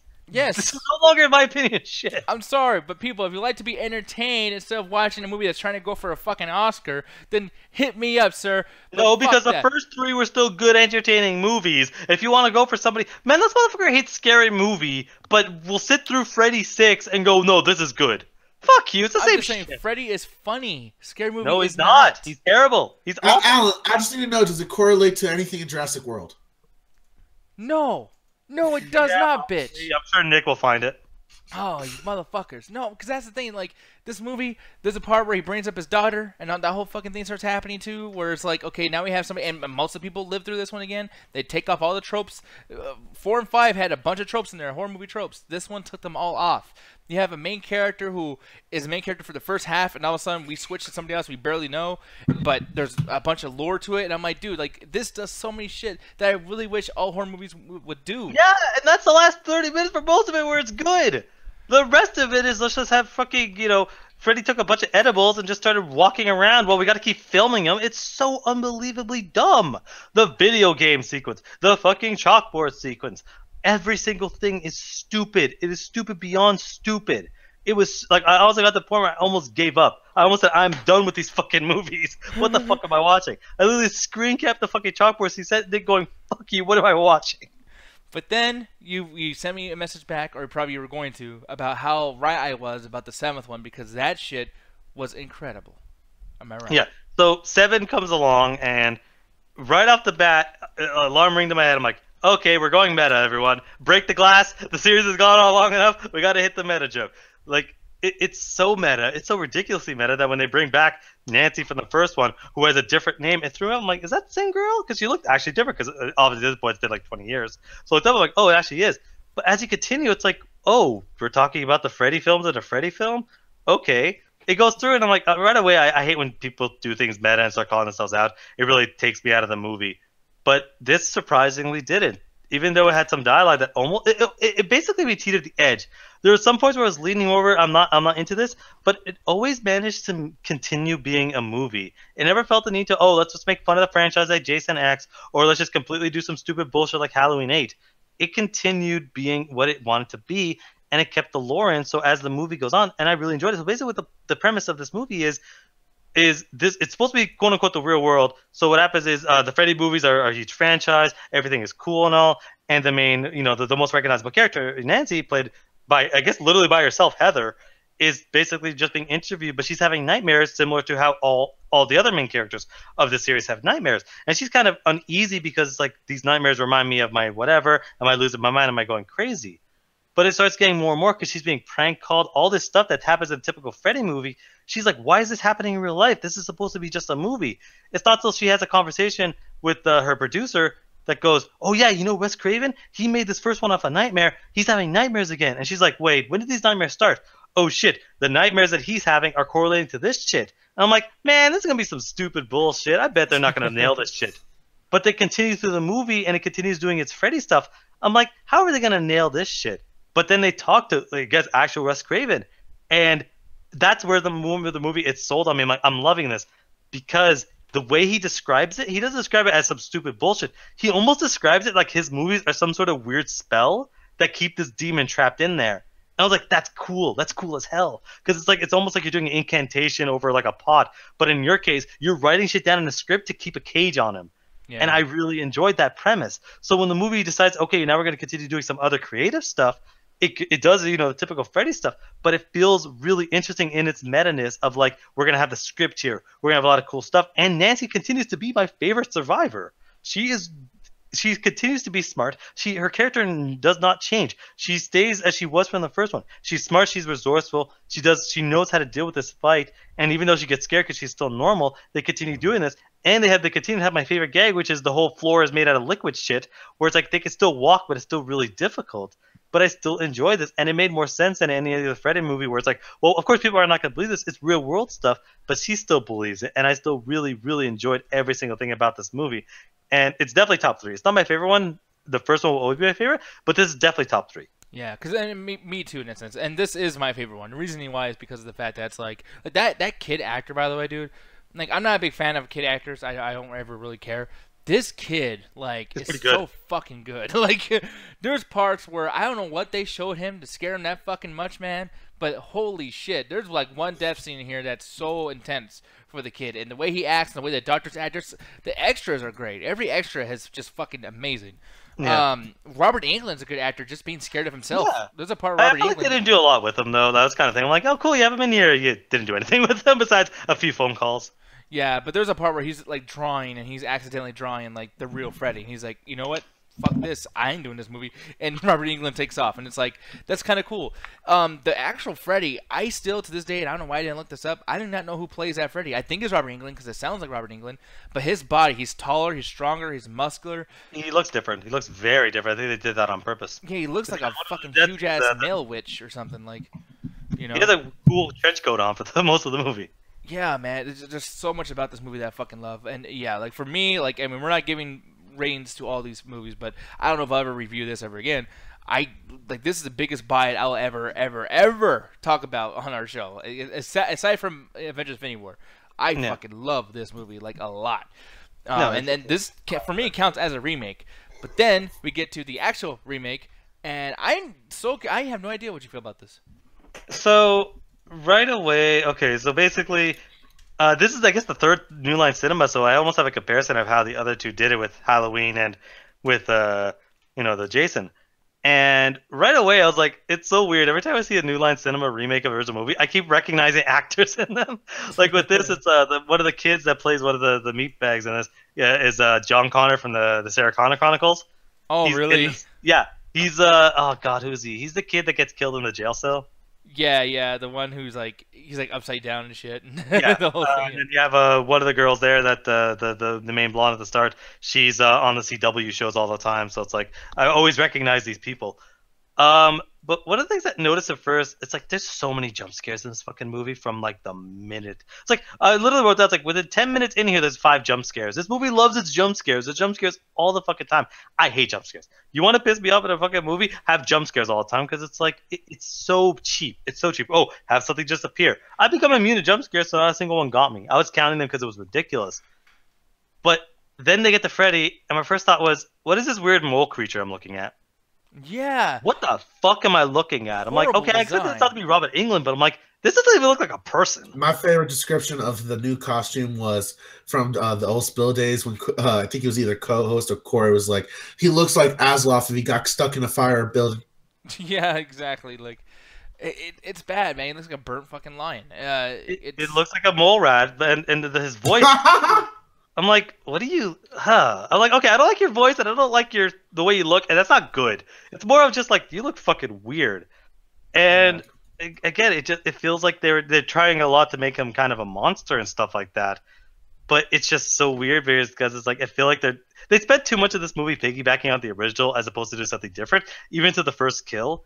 Where it's like, okay, basically this is basically a remake of the first Nightmare on Elm Street right down to every single thing from it. So I'm basically more talking about what the difference is as opposed to just going through the plot again, because it's the same kind of similar thing. But they do enough differences. And one thing that bothered me is the first kill is very tame. because the first kill for the first one was like, this is the most entertaining kill I've seen in a while. Like, I'm terrified, but also going, holy shit. Like, I've never seen a kill like that. This was just, she levitates, gets sliced, and then falls to the bed. I'm like, well, that fucking sucks. But then there was more of a after bass thump and everything. Like, I will say, there was a heaviness to it. It was like, pow, pow. And I was like, okay. Yeah, but it wasn't as weird as her being dragged along the walls and then just thrown into the corner like a fucking, old pair of pants. Like, it wasn't as brutal as that. But immediately as soon as that kill happens, one of the characters is like, oh shit, okay, that other thing that happened earlier, yeah, dreams are real. Oh shit, I ran to the nearest person, apparently across the fucking city to Rooney Mara's character there. He goes, oh shit, I'm covered in blood. By the way, all that shit about Freddy's real. I'm out. And then gets arrested. And it's like immediately right away, it's like my friend says, okay, they're believing what's going on. There's no longer this bullshit of like, oh no, this can't be real. It's just a dream. It's like people are starting to believe this shit more easily than they were in the other movie, and that's something that I did really enjoy about at least some of the changes. I'm like, okay, you're doing some things a little differently, and at least making it a little more streamlined, and I can appreciate that. Yeah, and then just the idea too, like, there's like a virus too. Like, there's kids that are informing people online on the internet, on Facebook, whatever. Like, people, there's this fucking thing going on. This guy's name's Freddy's fucking me up, and then like, I mean, it's online now, and it's like, okay, now this dude's informing all these kids. I mean, everybody has the internet and a cell phone. I like when they do that a lot, when they're like, hey, this shit's been happening, but because I only have like 2 subscribers on my fucking channel, nobody notices. Exactly. Yeah, so I mean, and that's a pretty cool thing too. But one thing I had to talk about really quick too is just, like you said, this is a direct fucking remake of the first one, and that wasn't the original idea. This was supposed to encompass the first 3 movies and put them in a cool thing. Even in the trailer, this scene right here is not in the movie. But there was a whole thing in the script where, that scene from part 2 that you talked about earlier that you liked, where he kills Doctor Strange. Yeah, that was supposed to be in this movie, where Freddy just goes around and just says "fuck it" and just kills everybody in real life. And we never got that. This is not an entertaining movie. It's good. But yeah. What do you feel about that? Actually, honestly, it's fine. It's definitely up there. I don't think I'd put it like, I do have a rank. I'll say at the end of the show. One thing that bothered me, and I made sure to put a time step of this, about 40 minutes into the movie. So basically, what it is they're going through the same order of kills to Tina, or Chris, as they're calling her there. It's basically just the same character. She goes first, and then her boyfriend Robert, or whatever the fuck his name is, goes in a different way, and then they change stuff up. But something that bothered me, and it was one of those points where it's like, if I wasn't doing this for review, I would have just walked away. At one point, when he kills him, and he's like, well, when the heart stops, you got about 6 minutes of brain activity, and we got a lot of time. Ha, ha, ha. Yeah. Ha. That laugh was so bad. My first thought is, Tommy Wiseau under that mask? Is that? I feel like I'm listening to him. Oh, hi, Mark. And people talk about Watchmen and Rorschach and how they love him. He's terrible in everything. He's in RoboCop as well, the new RoboCop. Jackie Earle Haley is a pretty bad actor. I'm sorry, I do not like him at all. He's fine as Rorschach. That's the only. Yeah, I'm about to say. Yeah, he was good as Rorschach. Only time it was good. I did not. Yeah, Rorschach, whatever the fucking name. I don't like that motherfucker. He sucks. But yeah. He does have a good point. Suck in anything. Oh, what'd you say, Allie? That's the only movie he does not suck. Yeah, but even if that's the case, it's like, damn, man, like, why? Because he gets a lot of praise. Like, people really do like, or at least I feel, maybe I'm wrong, but from what I've heard, people do like this guy a lot. And I've only seen him on shitty things. Like, I cannot stand him on anything I've ever seen him in. Well, he was fine for his fucking 2 minutes in Shutter Island, that garbage movie. Oh, Jesus Christ, I forgot about him being in there. Fuck Shutter Island. I don't care. I don't care if y'all love Edward Scorsese. Fuck that movie. That movie's a piece of shit. Yeah, I was about to ask the question I want to get confirmed. I think in the remake, they actually say he's a pedophile flat out, So, right? yeah, that's actually one of the things they changed. So, as it's going through, and now we're getting to the point after the first couple kills, now we got to figure out, what's the main thought? So, we figure it's going to be the exact same thing, because in the very first one, what they basically explain, and they never really talk about that till the 6th one, is, okay, a bunch of kids went missing, 20. We know it was him. We tried to go to the police. He went off on a technicality because someone didn't write the right forms. He got out. We went and we burned his ass. And now he's coming back for revenge. In this one, it's a little different. So basically what happens is one of the characters goes, "What? How come there's pictures of us as kids, but I don't remember this shit?" So what happened was a bunch of all these kids were all, friends at one point when they were like 5 or 6. And Jackie Earle Haley's character was the caretaker, was taking care of all this shit. And the kids were like, oh no, he's doing this, he's doing that, secret cave, all that shit. So the parents are like, no, fuck that. We're going to motherfucking kill this guy. We're going to murder this guy. So they do what they did. They get into that boiler room, light him on fire, he's dead. Up until that point in the movie, and when they explain it a little bit later, it almost feels, and that's the thing it was a joy of this movie. I'm like, is he innocent? oh shit, they're going, he's innocent. That actually makes it really interesting because like he's the hero, but he's also a really terrible person. So it was this weird dynamic, and I loved it. But unfortunately, the movie didn't. Whoever wrote this movie was not as interested as I was in the idea of Freddy being innocent. They wanted Freddy to be the worst monster in the world. So instead of there being almost a situation, and this is probably the best acting, like the best acting he does in this movie is when he's not Freddy. When he's just his normal character and he's screaming like "Stop! Stop!" I felt really bad for him. Yeah, with the context of he might be innocent, it's like no, dude, like this is fucking awful to watch. He's acting his ass off right now, and you're like, is he innocent? Oh shit! But then what happens is, okay, so they go through. It's like at this point you think he's innocent. So now it's down to the last two. It's down to Nancy and down to her boyfriend. And a lot of the movie, it's changed a lot of stuff up where it's like, okay, he might be innocent, because the movie basically made it almost seem like he's definitive guilty, but we never get to see that. With this, it's like, oh, he might be innocent. But then it gets to the climax where we got to fight this motherfucker. And one of the things that they do is he goes full rapey. Like full on rapey. Like basically, like to the extent, like uncomfortable. I was kind of like, can I skip this? Because like it's like licking her face. I'm like, okay, that might be ambiguous. Maybe he's just fucking with her. No, literally straps her to a bed and goes, oh, your mouth says no, but your body says yes.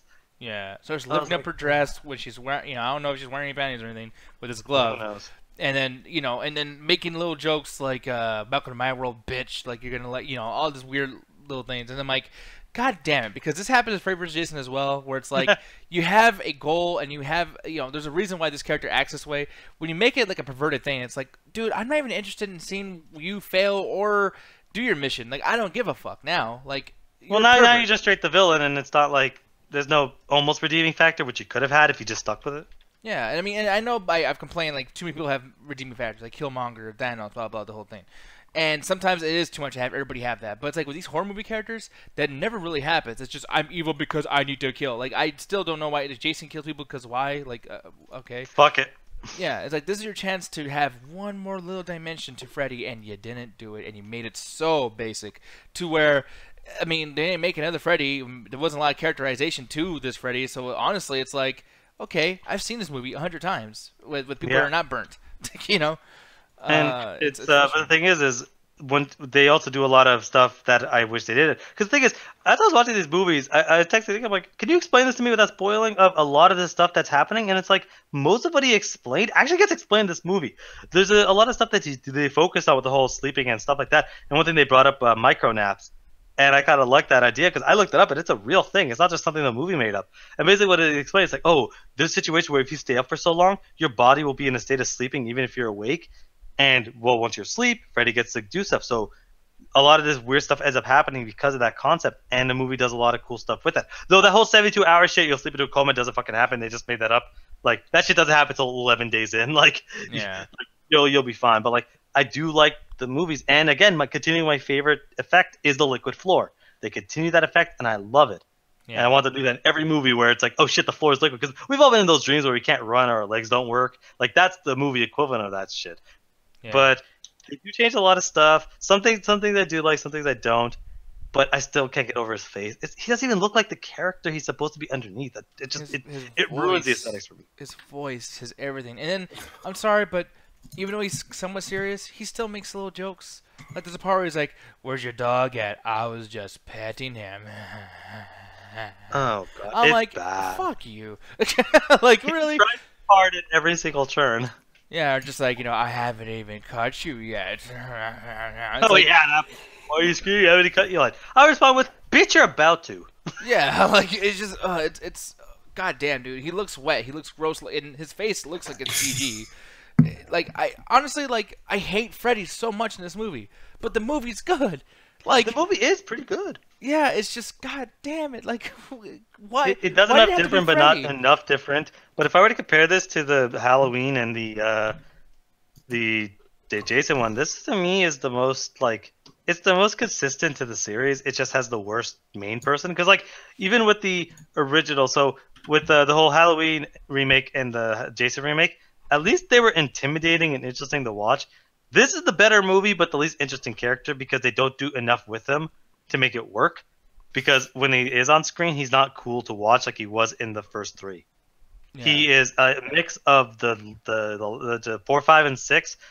What just done poorly. It's like imagine the jokey stuff. Just it didn't like it never worked. But imagine if it was worse. Yeah.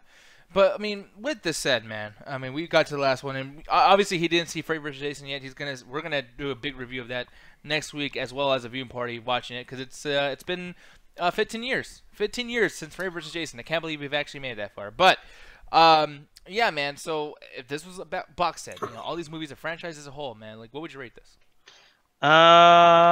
It's between I rent it because as much as I don't enjoy the second trilogy, 4, 5, and 6, I still enjoyed the hell out of the first 3, and I enjoyed 7, and I enjoyed the remake as much as it has its problems. So like most of the box set is good, but hey, if I recommend this, watch the first couple by yourself. Watch 4, 5, and 6 with people because that is perfect viewing party material. 6 is perfect viewing party material. It is so bad. It's so bad. It's so bad. I'm gonna be like, hey guys, and then leave if someone fucking plays that shit. I almost want to put that like it's not as bad as Batman and Robin, but it's pretty fucking close. Oh, I do not get that at all. It's terrible. The chalk scene is terrible. And for me, it's a buy it, dude. This is seriously some of the best shit. Freddy is the #1 villain in my fucking heart. The best ever. Better than Killmonger, better than fucking Joker, better than fucking everybody. It's okay to be wrong because you suck. Even better than my boy Negan. I have to say, he's better than Negan, and no one's better than Negan in that sense. So yeah, man, Freddy is the shit. And hopefully when Kevin Bacon probably plays a new Freddy in that next movie coming out, I hope it's fucking good. If it's not, I'm gonna cry. Because, god damn it. It won't be the worst Freddy movie. It'll always be 6. People, he's or wrong. 5. 6 5's is the great. worst. People like to have fun. That's all. I'm just, So, Freddy's going to be handsome now, I guess, if Kevin Bacon's going to be. If he has pizza over his face, I don't think it's going to be handsome, Ellie. They will find a way. Somehow they made Frankenstein sexy. You know it's possible. Aaron Eckhart, you can't unsexy him. Not only that, we just talked about how they turned him into a lion in the last one, so. What if they put bacon on Kevin Bacon's face to be Freddy? I always thought that should be my weed? something. No, but Freddy did. Jesus Christ. Oh my I've just been waiting for the movie or television show that actually has like bacon, Kevin Bacon. Haha. Shut up. You guys I know, but like, come on! That would have been great for Sausage Party if he was a piece of bacon. Oh man, that would have been perfect. Why didn't they do that? Sausage Party. I'm surrounded by fun. But man, I guess that's the end of your big franchises. Is there one that's next in your head? Maybe a couple weeks down the road or sometime. Resident Evil. I'll leave it up to the fans. If there's Resident Evil, yeah, I already seen them all. Because that one, when you say like I saw good fight choreography, I can at least believe you. Yeah.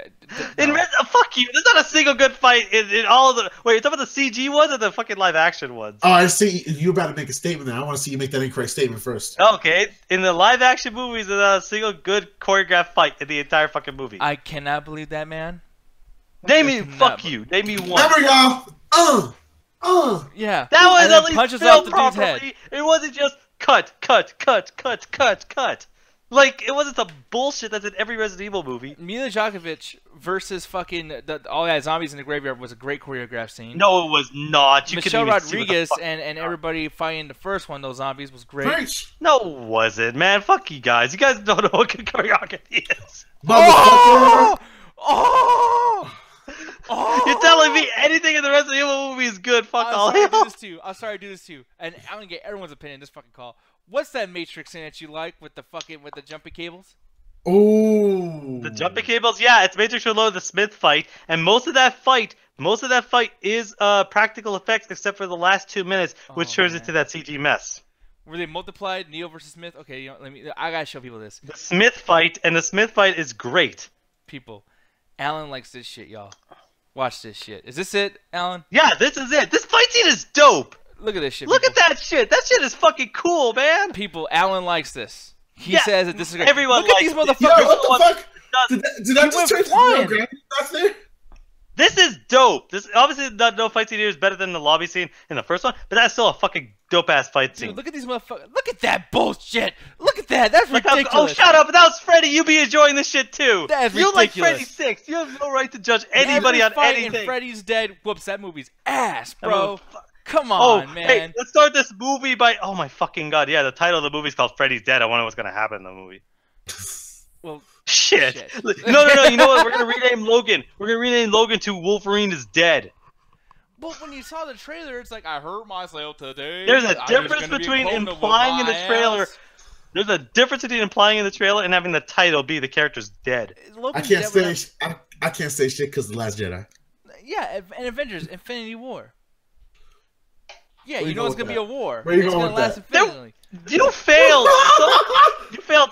You know what you should have went with? Jurassic Fallen Kingdom! No, you know why? Because you motherfuckers bring it up more than me, and you just proved it again. Booyah! Nick Diaz wins. Alright, time to get out of here. You have a low bar of what winning is, honestly. You motherfuckers. I'm turning out the red, because I'm red right now. I'm red of anger. You No, suck. But Mr. Lost. Ganja Guru, tell him about fucking goddamn your fucking shit.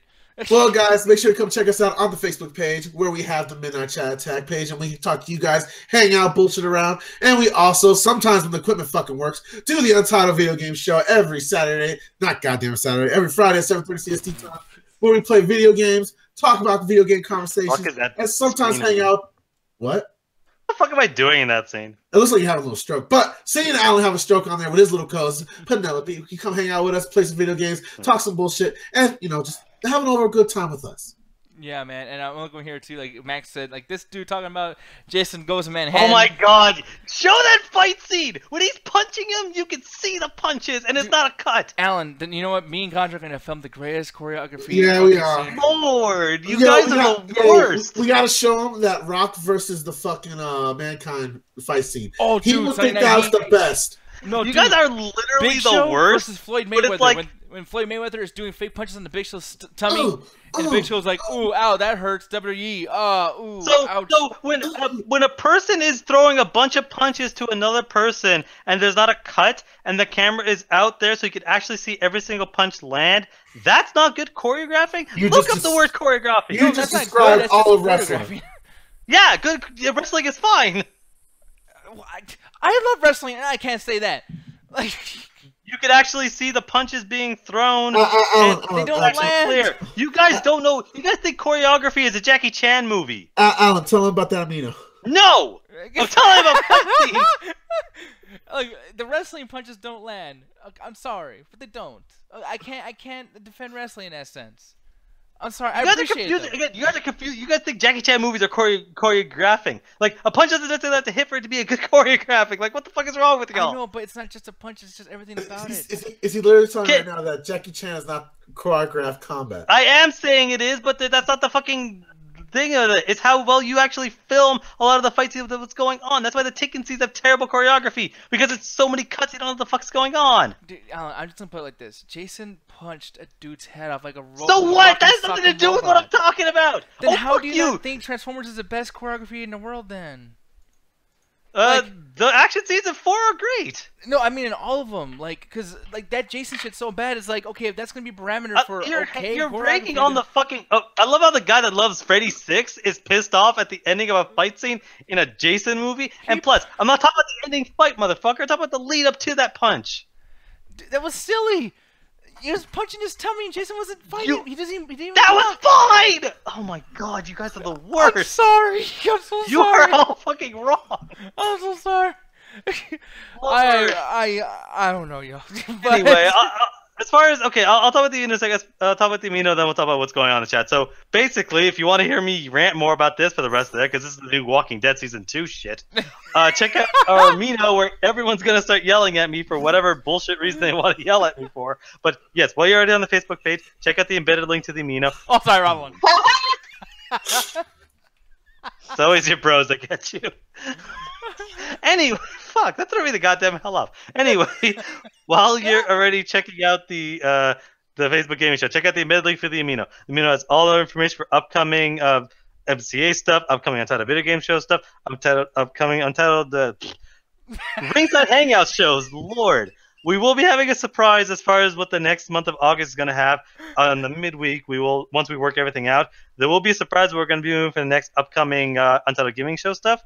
But I don't think there's anything I forgot in my stammering. No, you have not. But man, I love you. That show was great. Oh man. Here's the thing. I'll meet you halfway. Freddy's Dead had good choreography. All right, people. Thank you very much. That was fun. I loved it. And on the count of 3. Oh, by the way, people are saying for you, Chucky. I would love that. Chucky seems to be the one I'm seeing a lot of. Yeah, man. Everyone wants to see you talk How many about Chucky movies are there? There's like 4. Fuck you. Yeah, I feel there's like there's 6 actually. 15. I thought there were 7. Oh yeah, I'm thinking of the original run in the 90s and Yeah, and Allie, when are you gonna join us? And you too, Ganja. When are you guys gonna join us on some of these whole franchise things? Like, come on. So guys, you ready for the countdown? We're watching. That's one. I sat through 6. There's that you Hey, cannot man, I pick already and choose watched which all one. of Friday the 13th. Okay. Well, you you can't had to? pick and choose. You gotta watch all or none. I did watch all of them. Oh, see, there you go. Okay, there's about 7 of those movies. All of us are gonna watch all 7 Chucky movies. Oh,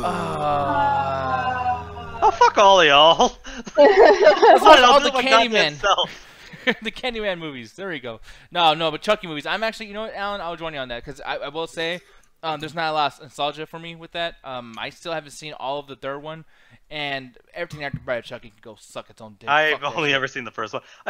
Okay, but just so people know, it'll probably be a few weeks just so I can take a break from fucking horror movies. Yeah, well, right now we're gonna be binging My Hero Academia, most likely. So, yeah, which is a great show, by the way. If you guys have ways, quotes, of watching anime for free, yeah, definitely check out My Hero Academia. That shit is fucking awesome. I wouldn't mind you guys with the Chucky thing because I love me some Jennifer Tilly. Yeah, he likes some Jennifer Titty. That's what I'm about to say. It took a while to get out. So hard to the easiest joke ever. I know. I'm sorry. I had to do it though. But anyways, it's time to get the fuck out of here. So 3, 2, 1.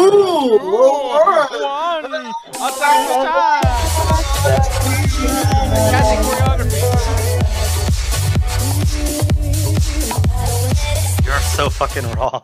I don't know shit.